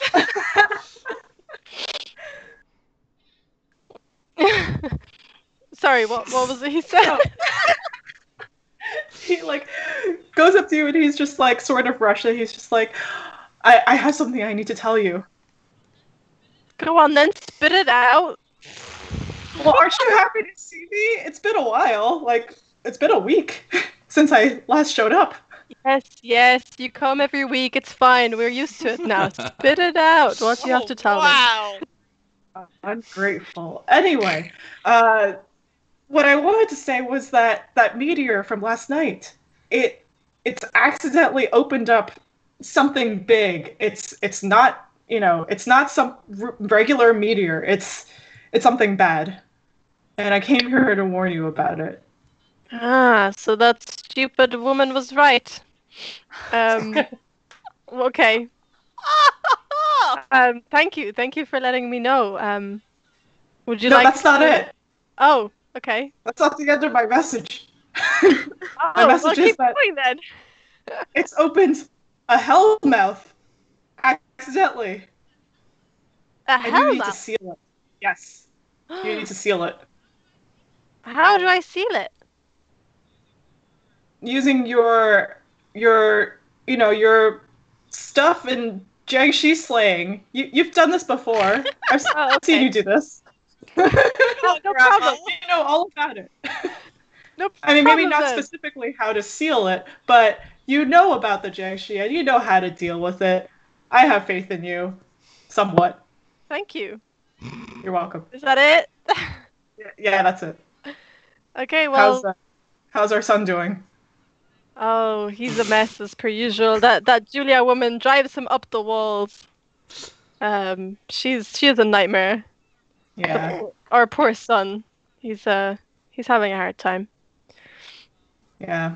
Well, that's good to hear. I mean, not so great to hear, but Anyway, I must go back to doing ghost things. So, Yeah. I'll see you next week. good luck. Yep, see you next week. And he The fades ghost back. cruise ship. Yeah, he is. So you're collecting. You're going back to collecting gambling tickets. I think so. I presume. Mhm. All right, cool. Do you tell the rest of the family this? I think if Hoi Tung is like happens to walk past me, I'll kind of mention it to her Oh, in by the passing, way, yeah. like, oh yes, you were right about that comment, by the way. What? Yeah, you were right. The thing you were talking about, the comet, it's Howard's father, or sorry, oh my god. Gakung's father was here and he told me. You were correct. What do we do? Well, This is awful. We have to close it. It's fine. I've done it before. How are we going to close it? What do we need? Do we need the seeds of a jujube tree? Do we need lucky coins? What do we need? Wait, Tung, you talk too much. It's fine. I will deal with wow, she's so casual about it. Like, yeah, whatever. It's a hole. Have you told Howard about this? it. No, I haven't. No. If you gather all the vinegar you can get. I have some right here. Oh yeah. Did you kill that rooster from earlier? No, I haven't had time. Okay, well, don't kill it. Hold on to him. First you asked me to cook it. Now you say don't kill it. Wait, Tung, do not speak back to me right now. Okay. Sir, get some vinegar. That's all I'm asking you to do. Okay. I get the vinegar. I walk back into the kitchen. I walk outside and go downstairs to our kind of cold cellar, and I bring up like a big jar of vinegar. So it's like a vase almost with like a wax paper on top type thing going on. So I bring that up and I plunk it down on the countertop in the kitchen, and I make sure I check to see under the box to see that the chicken's still there, and it is. Hey. Yeah, is it a rooster? No, It's a rooster. Complete disappointment then. It's a rooster. There's a rooster in there. Good. Doing its thing. Yeah. Roosting around. Ruling the Yeah, roost. roostering around. So the Cooking Master Showdown is happening in the middle of Chinatown on a stage. And this is an opportunity for all the restaurants to sort of show off their culinary skills. Who is cooking on the stage right now? I'm assuming Gakung is definitely there. He's sweating bullets. Yeah, I think Gakun is up there, and like Sao Yi is also up there, looking kind of morose a little bit because she's been I'm dragged like, on the grabbing stage you by the shoulders, and Dad. I'm like, "This is the most important thing you've ever done. Don't panic." She's like holding stuff, and he will occasionally be like, "I need this," and I'll like. Why haven't you hand done it this to already? him. You didn't tell me to. Well, you should have already known to do it. As you're doing all of that, Sam, behind the curtain, Moonlight peeks out, and she's like calling over to you. She's just like, "Hey, Sam!" Oh, God! I swear, sometimes you just appear from like random locations behind me. Moonlight, what's going on? I'm kind of busy in the moment. Are we still going to go out to check out the meteor? I don't know. Like, Dad's kind of wrote me into this, and Mum really didn't like that idea of the whole meteor thing. I think it's something's like worried her about it. Now. Yeah. Hang on. I like I said, I'm really busy at the moment. Dad, he's really passionate about this cooking thing. I'll just talk to you in a bit. Okay, fine. Meet me like in front of I name one of the other restaurants down, like, further down the street, like, yeah, like Jade Garden, let's say. Cool. I'll meet you at Jade Garden. Right. And then Sally's like doing the fast walk again. I drag you over and I'm like, look, I want you to watch me closely here, okay? Because when we were doing practice last week, you didn't quite get this right, and I bring out a wok and like there's like a certain way that you just sort of like toss the vegetables that just give it that perfect crisp, and I'm like tutoring her through it to try and teach her the skill. Yeah, so Sam is just standing there like looking at it in that kind of way of, oh, I really don't want to be here, but. Oh, sorry. Go ahead. Yeah, but I'm just, Dad wants me to do this, so nice. Suck it up, I guess. Gakko, you peek at the corner of your eye, you see Takwa also training his child in making this in this dish, but he's sort of like, he's got his shoulders back, his chest is kind of puffed up when he spots you, and you sort of like make eye contact briefly, and he's just like, oh yeah, and this is how you're doing it, this is great, you're doing great. So that's a bit of an advanced recipe for this amateur competition, don't pull that one out. Oh, the teeth, that's squaring off against one another. So as this is all happening, we're going to fast forward over to the judging segment. So what have you cooked up for the judges? So we have made this like beautiful dish. It's like dumplings in this really rich thin soup. And on the side there are those perfectly crisp vegetables that I was teaching Xiaoyi how to do earlier. And you sort of like all of the elements sort of dip into the soup, and it's like a lovely kind of like almost tapasy kind of arrangement on the table. And I very delicately place it in front of them, just like no lasagna in sight. Just like, I know we got to stick traditional for this. Like this is like home in a dish kind of thing. I'm going to have you roll 4d8s. You can use your restaurant abilities if you want. You can use your skills. And also, if anyone wants to assist here as well, Saui, for example, you can. I think I would definitely assist. Yeah, so how do I assist? To assist, you can also roll at the same... So both of you would roll at the same time. Okay. I might also, if this goes wrong, I might also use my composure ability, because I would say I was quite stressed during that entire thing because my dad is just yelling at me to like. You have no idea how important this is. So let's see what I get the first one. Oh, look at that! Pretty good. So that's 2 8s, no 4s. Oh! Before we get into the judging, we're not calling for nothing. Grandma Wong, who did you place your bets on? My son. Well, no, wait.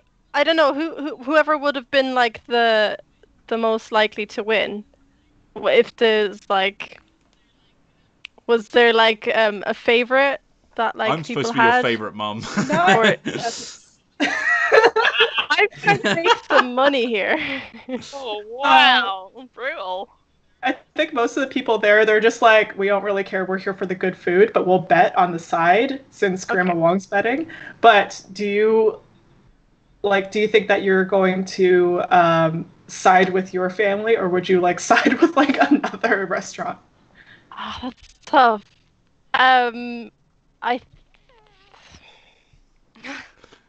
Alex Lilies is weighing up how wholesome she's been and like trying to find the right.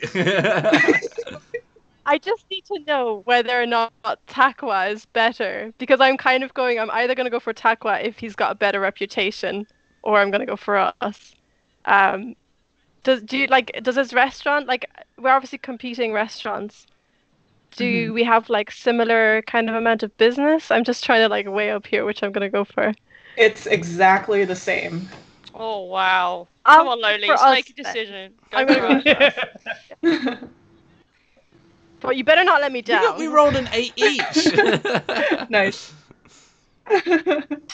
All right, awesome. So when you're let's go to the judges. So they see this dish, these dishes, and they're just like, oh, this is so good, this is amazing. And you know, they're like, they give you 10s all across the board. Whoa! But then Takwa delivers his dish, and it's exactly the same thing. Stolen. No. So I'm gonna have Gakung roll again, and again this time you can use like all the special abilities. I'm if gonna you shout want. at him like, you know my grandma used to make that. Okay, that's a 7. Nice. I mean, that's 3 All sounds. right. So yeah. So what does it look like when the judges are obviously siding with you versus I think Takwa? they sort of like, as Takwa places it down, immediately they're like, oh, and they just sort of like, they huddle together and whisper to each other, and then like whoever the head judge is like, okay, hold on one sec. So he sits down and tastes both, and then I think there's just like, they are both very good dishes, but there's one moment where he picks up one of my dumplings, dips it, takes a bite. He's like, very good. And then he picks up Takwa's dumpling, and it just unfolds a bit. And he goes, Oh. and then he dips it. I'm like Dips it, bites it a little bit, and he's like, okay. And then they hold up all the boards, and it's like 10, 10, 10, 9. So, as the judges are deliberating and like, doing the math over, all the different restaurants, Hoitong, you hear in the back, and it's sort of faint, you hear a scream. Okay. And I'm kind of tuned up for something bad happening, so I kind of tear my eyes away from the stage where my family is. It seems to be kicking butt, and I look towards the where the scream came from. Do I see anything interesting or scary or? So you see a person hopping, and then they hop towards another person, and then that person, the hopping person, topples over the non-hopping person, and you see them sort of just like wisps of smoke coming out of that other person on the floor into like this the hopping person's mouth. It's like as if they're sucking the energies out of that person into the hopping thing. Okay. And Grandma's next to me. Is Grandma next to you, or is she like just collecting? Grandma's like gambling? making it rain. I don't I think know. I'm like I'm going through the crowd, like taking all the. Wait, no, I've already got the money right. No, so I'm kind of just cackling in the back of the crowd. Okay, so she's probably near me, and I tap her on the shoulder as I'm looking at this. Hence, I'm tapping her. Mother, look! And I point. What? I point at the hopping thing. What is that? And we see. I don't know if anybody else can see what I'm seeing. Like I'm seeing. There's like mist and vapor coming out of and getting sucked up by, and this thing was hopping and You talk too much. Have I seen one of these before? You've seen one of these before, yes. Okay, so I'm like, you talk too much, child. Calm down. And I can speak with them, right? Oh no, wait, that's speak with spirits. I can heal. Are they Jiangshi or are they something? They are Jiangshi. Yes, you recognize them as Jiangshi, and they're hopping towards the crowd. Okay. Now So, it says one of my facets is Wu, and it says I can heal them. yes, you can heal the Jiangshi, but it does take. Since there's so many of them, it might be a little harder for you to heal all of them at once. Because there's, it's not just one person now. It's like a group of them, like hopping towards the the group that's gathered around the stage. Okay. Well, I'm gonna try and get to the one. I'm gonna try and get to the first one, the one in front, and see if I can heal them. If that's okay. Yes, go ahead. So I'm going to have you roll 4d8s and feel free to use any of the other abilities as well. So the restaurant abilities and all of that. Okay. Because I think traditional mythology only lets me reroll, right? And then is woo something that I can use, or does it give me extra die? No, so Woo is a facet, so it doesn't really let you reroll. You could just heal better than other player characters. And the old text on shamanism, what does that do? Oh, so that's an heirloom. So that lets you contact your great-great-grandmother for help. Or if you break it, then you get to heal yourself or another player for 3 spaces. Okay, well, I'm just gonna try and heal one of these things. I'm gonna just roll 4d8s, I think. Okay, cool. Let's go straight. Oh, wow. That's an 8. Oh, nice. Okay, so somehow you managed to heal one of the Jiangshi, and this is probably like the one that's, on top of the other person right now. What does it look like when you heal this person? I think I just go over and put my hand on their head, I guess. I don't know. And then they because they're sucking like some vapor right now from the body. I guess that just like automatically stops, and I think they just collapse. Nice.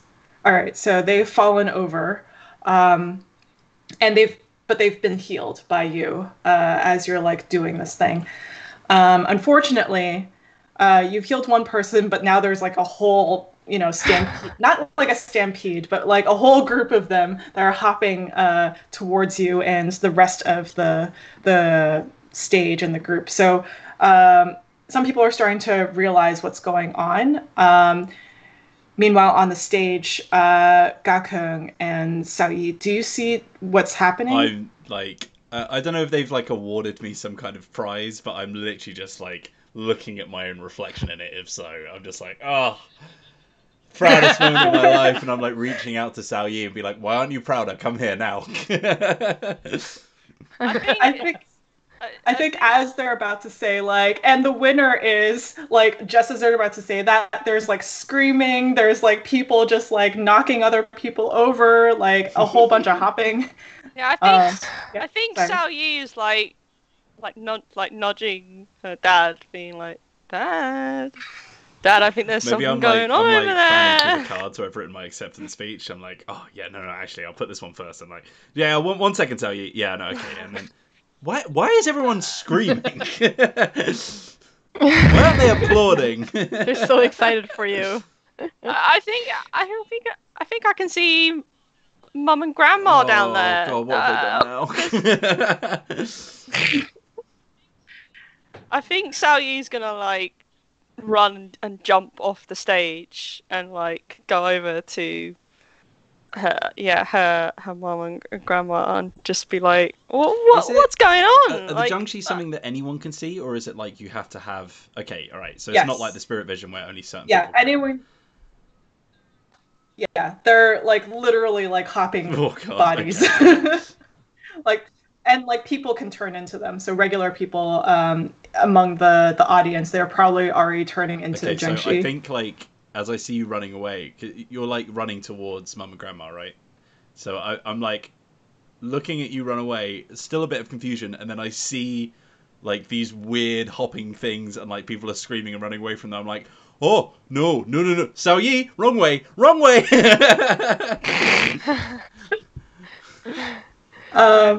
Hartung, what are you gonna do? Well, I just saw my mother-in-law do something like touching on the head. So I think maybe this will work. So I'm going to use my actor facet. So I'm going to pretend to have a facet I do not have from another player character. So I'm going to pretend I'm a woo. And Nice. I am going to roll 48 plus I'm going to put my individual die into this. Nice. So I'm going to roll 5d8. I need a 7 or 8, so anything less than that is not a success. / roll 5d8. Ooh. Dun-dun-dun. Close to Oh. No. So, what does it look like when you put your hand on this person's head and fail? Well, it looks like I am not. I'm not doing anything. Like I'm just touching their head and like I'm looking at it, going, "Why isn't this working?" I keep touching their head the same way that I saw my mother-in-law do it. What has she got that I don't have? And like, why isn't this working? And You're just tapping someone on the head. well, what did you do? What did you? That was any different than this? Did you bring the rooster like I told you to? It's with the ingredients that Cao Yi and Gakong have. It's on the stage. Uh-oh. And the vinegar? I have that with me. I always carry vinegar. Oh, throw that at the So I Jiangshi. I poured some vinegar on the person that I was trying to touch the head of. So when you pour it all over this person, you hear like a sizzling sound as the vinegar sort of like, lands on their body, and they just like topple over, and they like just lay Quick still. question. 1920s. When was the super soaker invented?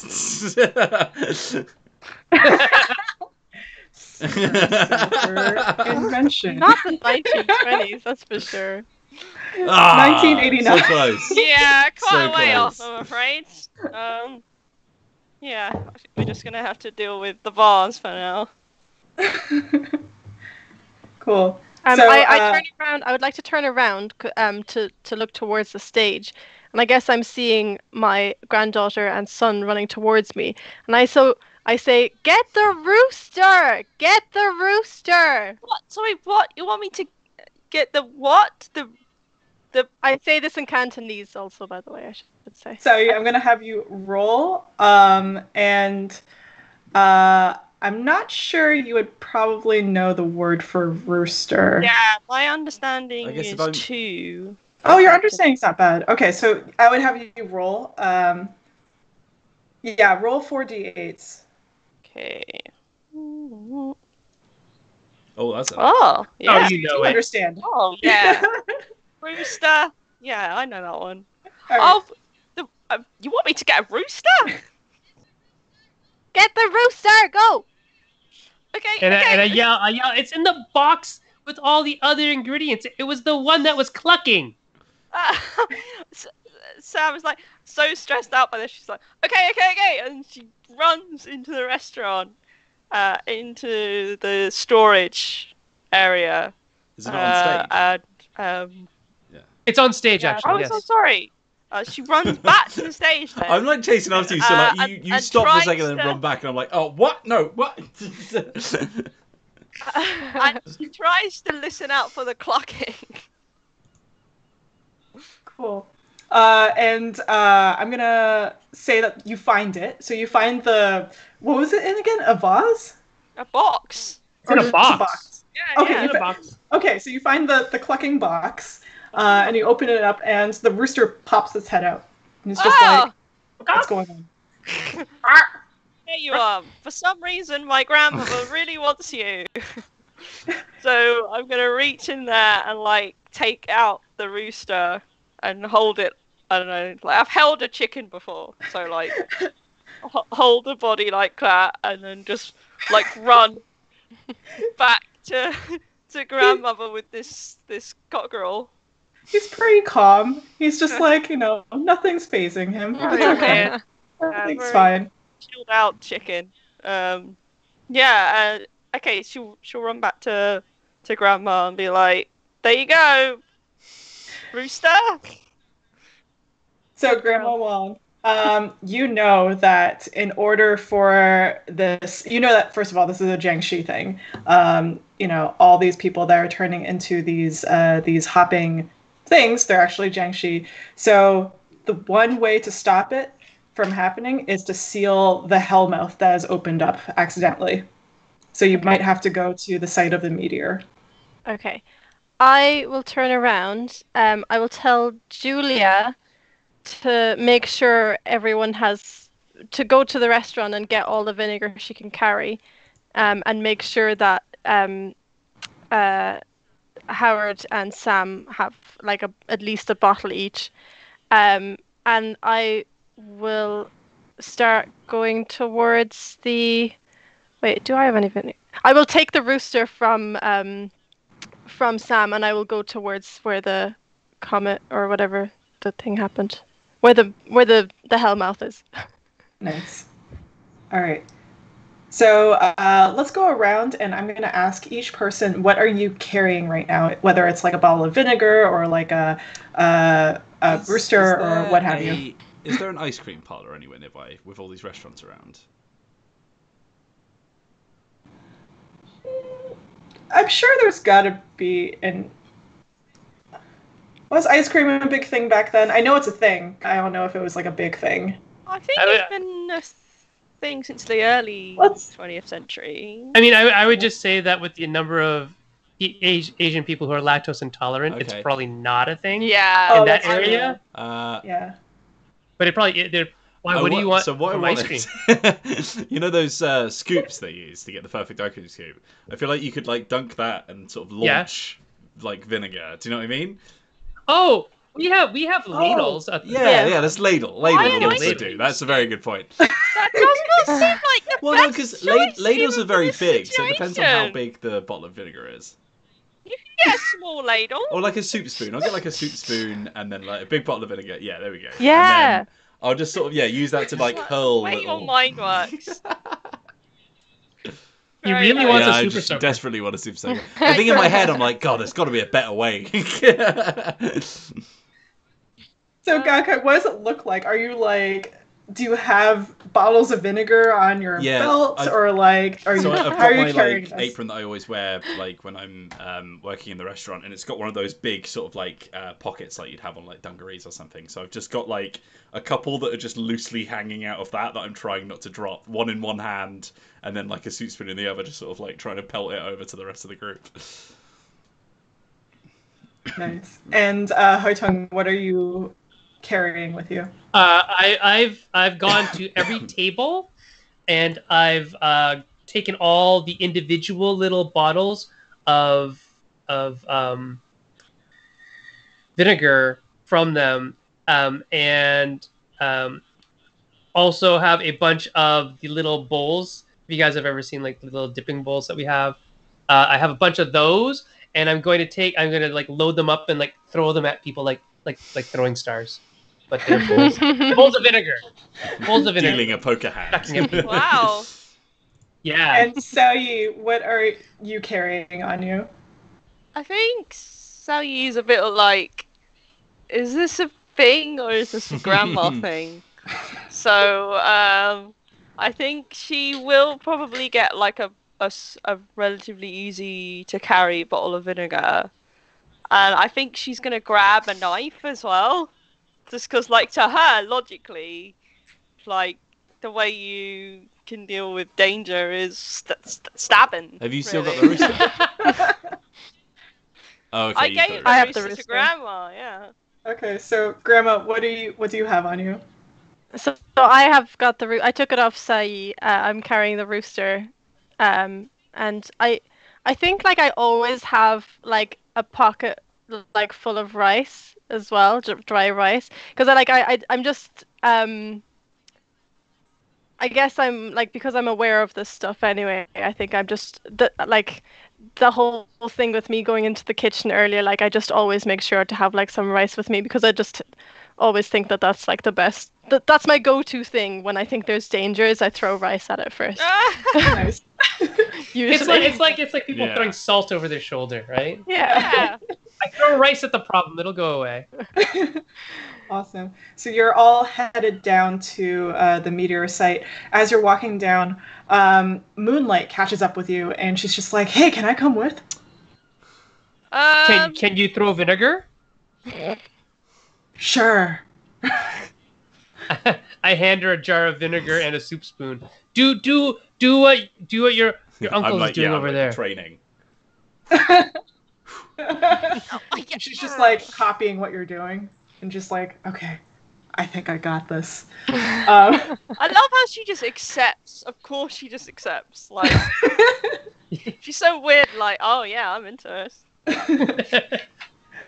Awesome. And when you get to the site, the site of the meteor / the hellmouth, you see that there's like the smoke that's just pouring out of the mouth, and because we are now in the dead of night, people are still screaming, people are still like, running around in the background, but at the meteor site, you are getting close to it, and it's just this, this creepy, massive portal.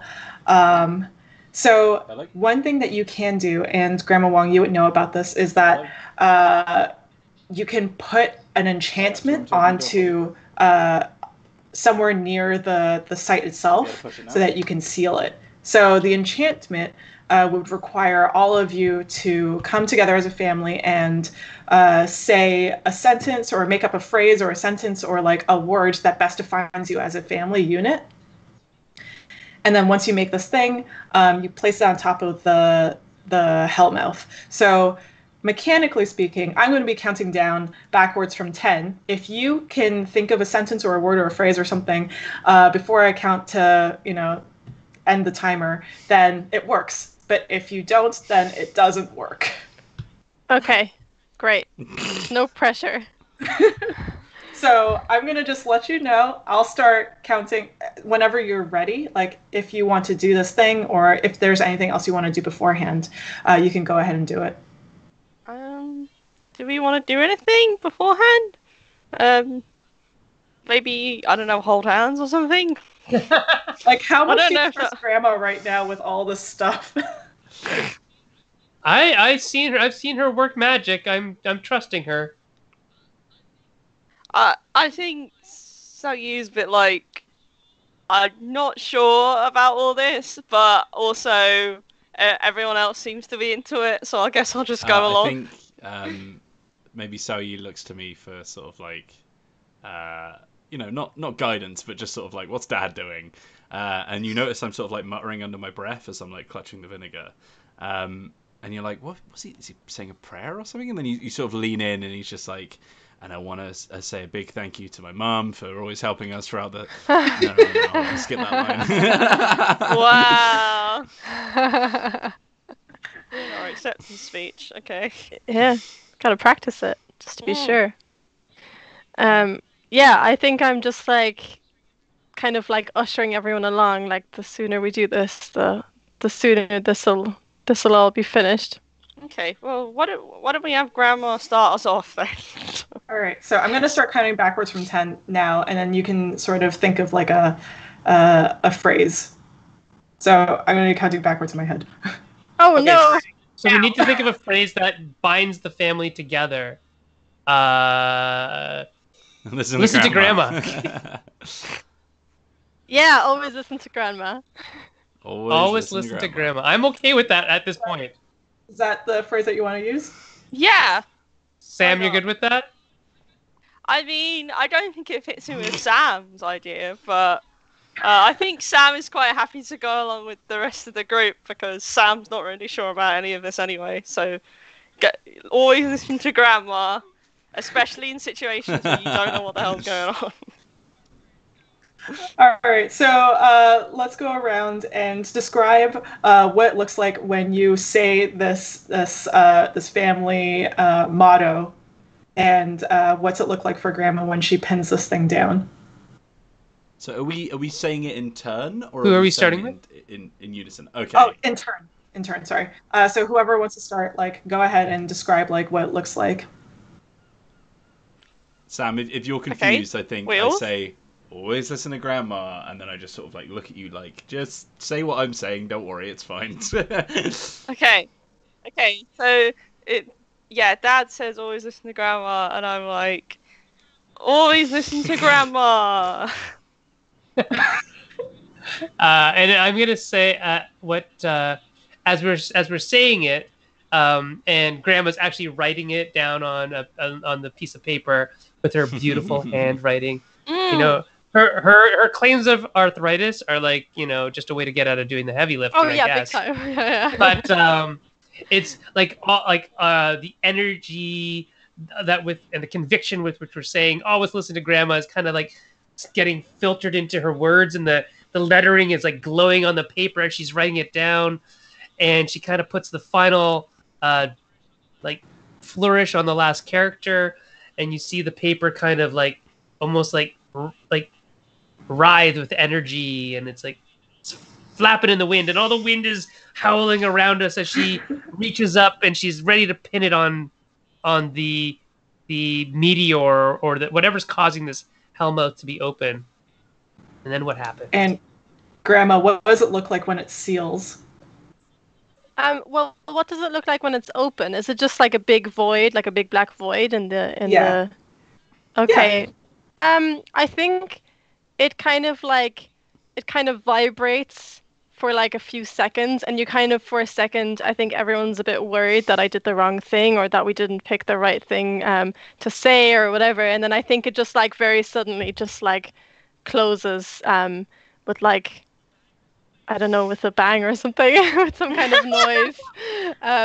And I think for Grandma, like, she doesn't show it. I think her back is to the rest of the family, but like she's worried for a second, and then when it happens, she kind of like just lets out like a sigh of relief that she did the right thing, because it's been a while.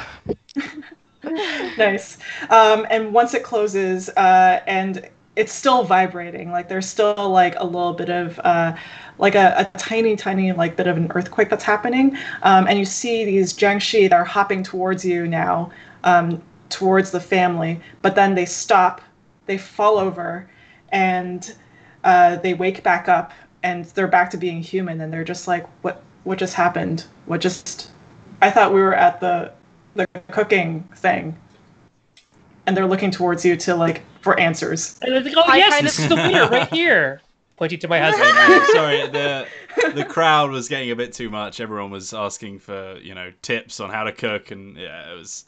We thought we'd come down here, and obviously you must have followed us, right?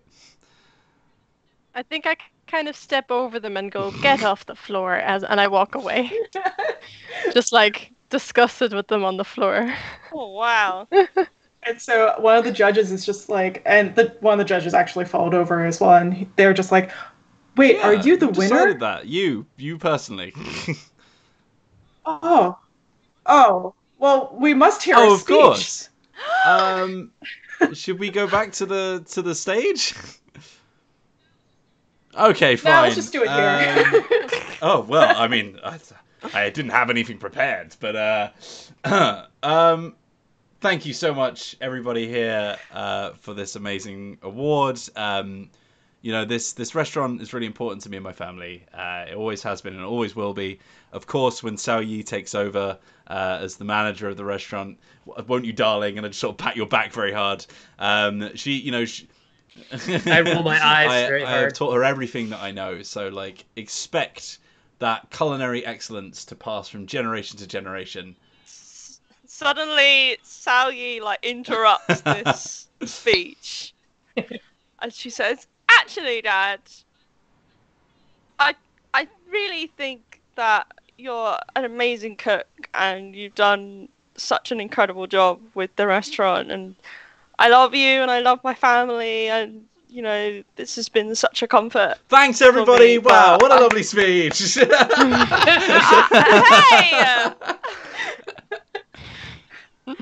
I was going to say, I don't think I want to take over the restaurant. That's right. She wants to go to law school and become a lawyer. I don't want to do Tiger? that either, Mom. Xiao Yi. I I'm fed up of people telling me what I'm going to do with my life. Well, what are you going to do? You're going to end up like this Moonlight girl over here. Hey. And stop insulting my friends. Actually, Yeah. Moonlight is a really good person, and she rushed over to help us when we needed her to. I So guess you're right. I guess I was fighting evil by moonlight. I came for the meteor, not really to help you, but sure.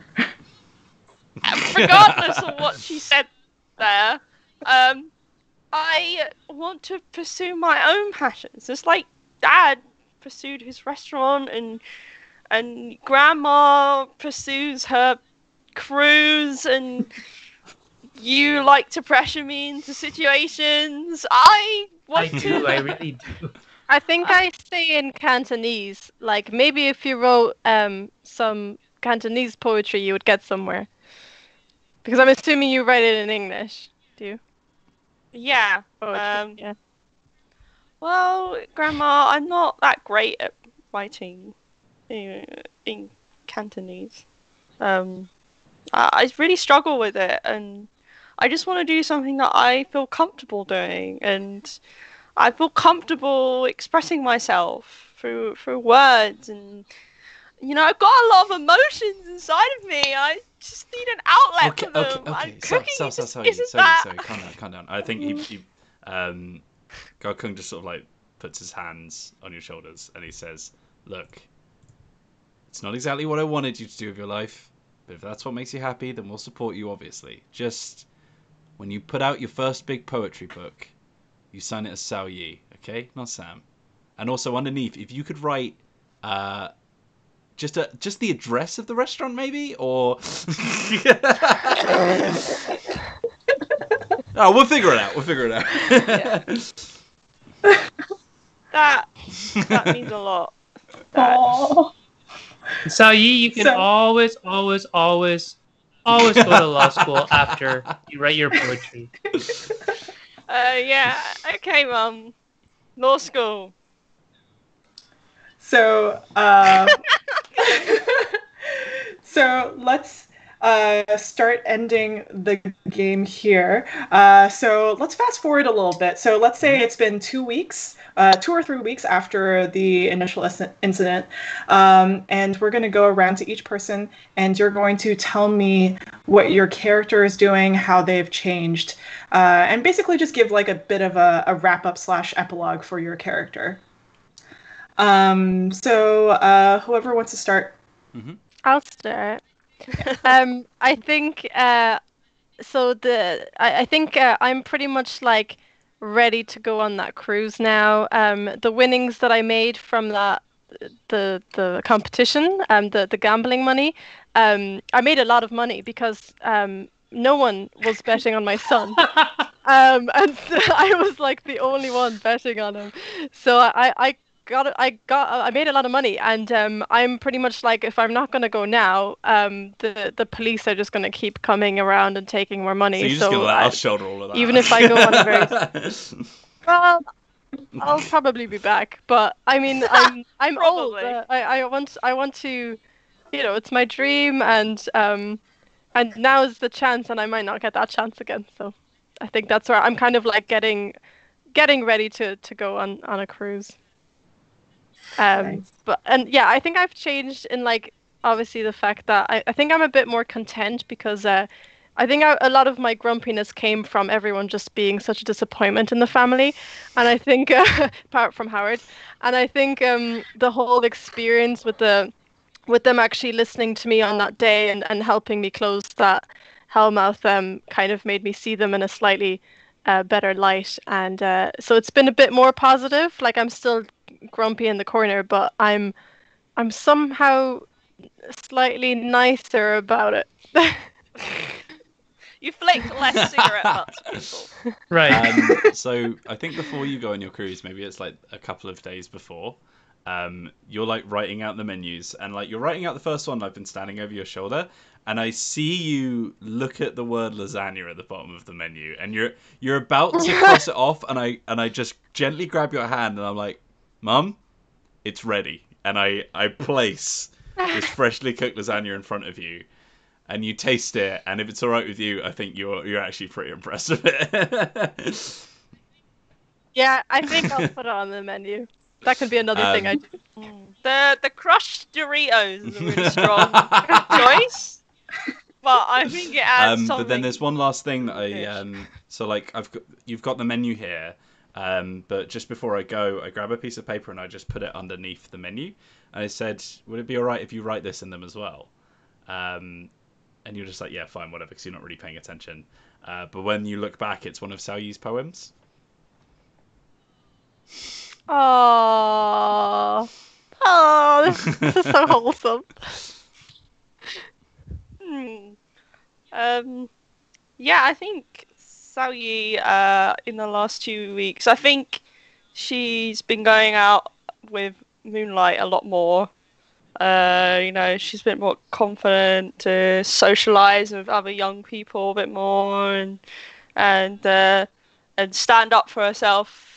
Once she's done her chores to go out, and now she's looking at college brochures, but she's looking at ones for English literature and fiction instead of law school. And I don't think she's doing it in front of Mum quite yet, but I think she's sort of she's making notes on like, oh, I like the look of this one, and yeah, she's planning her future. All right, and so for me, I am still, not. I'm not on bad. I was never really on bad terms with my husband. I think I was more on like playfully teasing kind of mode more than that. But I am definitely so I've stopped trying to change Xiao Yi. I do not, drop little hints about law school anymore. I've changed. My target now is Moonlight, and I am going to try to change Moonlight to be less dark and dour. I appreciated her help the night of the event, and I keep trying to, get her to wear something with a little more color. And then, but the biggest change is, I think, for me, is that I've been asking my mother-in-law about the Wu practices. So about, ancient traditional magics and healing and lore and stuff like that, because that was when I saw her as less of the busybody, mother-in-law that she always was to me, and more of like a person who did things other than, shuffle off all the hard work to her daughter-in-law. So I have a newfound respect for her, but we'll also be glad to see her go on her very long extended trip. So long and so extended that I, in fact, took some money out of my own little savings to give to her to extend her trip even longer. I mean, it's basically a holiday for you, isn't it? Yes, it is a very big holiday for me. So, but I'm happier here with my family than on some boat. But she really wants to go on this boat. So, I mean, whatever. Yeah. But I am concerned about Mom and how she will get along on the booze cruise without somebody else who speaks Cantonese. So maybe we can find somebody to go with her. Or she'll just sit at a table and glare at people and smoke cigarettes. Yeah. And flick cigarette butts at them and rice. I will find somebody to moan to, even if they don't understand me. I don't think I really care if they understand me. Actually responding. It's just more about for someone to just talk at. No, it's just Yeah, don't get the feeling of the confidence, the conversation. You want to get your moan on. I get it. Yeah.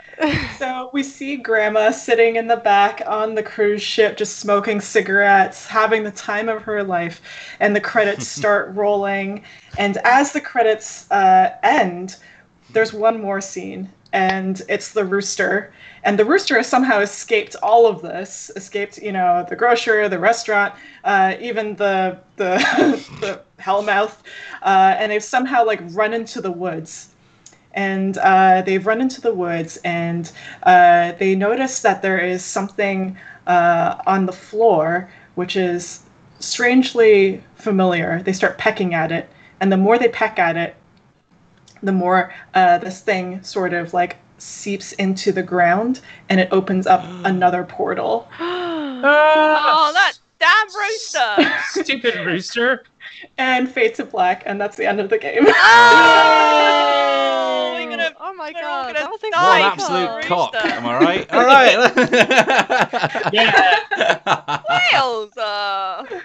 it's a word. I think it's okay. Guys, that was amazing. Yeah, Thank you so well. much. That was so much fun. Thanks for Thank you so playing. much for playing. I can't believe we Yeah. got a cliffhanger. Let's carry on playing now when this thing's launched. So that was Jiangshi, Blood in the Banquet Hall. Banana-chan and Sen-Foong Lim, would you like to talk about yourselves and where people can find you, where people can find Jiangshi? Sure. So I am in London, Ontario, Canada. Yeah, that confused the me other a lot London. there. The second best London. Yeah, the second Yeah, I best was London like, for really? 136 years running, yes. And I'm a game designer by night and a psychology professor by day. And I do more of my work actually in board games. So I'm the board game designer behind things like Junkart Big fan of and Junkart. Kingdom Big Rush, fan of Oh my Junkart. God. Junkart. Dungeons and Dragons, Rock Paper Wizards, and stuff like that. So I've done a lot of work in there. But I was super happy to get back to my first love, which is role-playing games. And no better partner for that than Banana-chan. So I'm going to pass it over to Banana. Thanks for having us on. And yeah, I'm Banana-chan. Sen and I designed this game. It's been, a long time in the making, but it's up on Kickstarter now, and so definitely check that out. I think we have until tomorrow. Tomorrow's the last day, but we'll have like pre-orders and everything ready. Most of my work is in RPGs and flavor text writing for board games. I've done work for Renegade, for Terror Below, Kids on Bikes, Warp's Edge, and I've also done stuff for Dune the RPG and and then the other Scooby game, Scooby Doo The Trail at Mystery Mansion, because Sen and I coincidentally are both on different Scooby games that got released around the same time. Yeah. So yeah, and you can find me on Twitter, Instagram, Facebook at Banana-chan Games, or my company at Game in a Curry on Twitter and Facebook. Yeah, and I'm on Twitter at Sen-Foong Lim. And then on Wednesday nights, usually, starting in September again, we're on a hiatus, but on Wednesday nights at, what would it be in your time? It'd be really late. So it's 9 Eastern Standard, which would make it like 1 a.m. GMT probably, or 2 maybe. We do Maple Syrup, which is a game about, a webcast about game design and the industry, the hobby game industry from a game designer's perspective. So we get lots of guests coming in, publishers, graphic artists, designers, game store owners, convention runners, all sorts of people. But we talk to them about what they do from our perspective as game designers. Like, we want to know more about what you do and how can we design better games and all this kind of stuff. So that's Wednesday nights. That's the Maple Syrup Show. Live on Well, thank you Facebook. very much, both of you, for coming on and playing this incredible game with us. We had an absolute blast, as I'm sure you can tell. Please do, if you haven't already, do subscribe to Dicebreaker, the channel that you are already watching. It's youtube.com/Dicebreaker. And if you want to see more from us, as well as written previews, perhaps, and all those kind of stuff on other games that these two put out, then you can find us at dicebreaker.com for more information on that. Please do click on the bell icon below this video if you want to be notified every time you put a new video live, and you can select some of the videos at the bottom of the screen right now if you want a recommendation of what to watch next. But in the meantime, thank you very much for watching. We'll see you in the next video, and have a lovely day. Goodbye!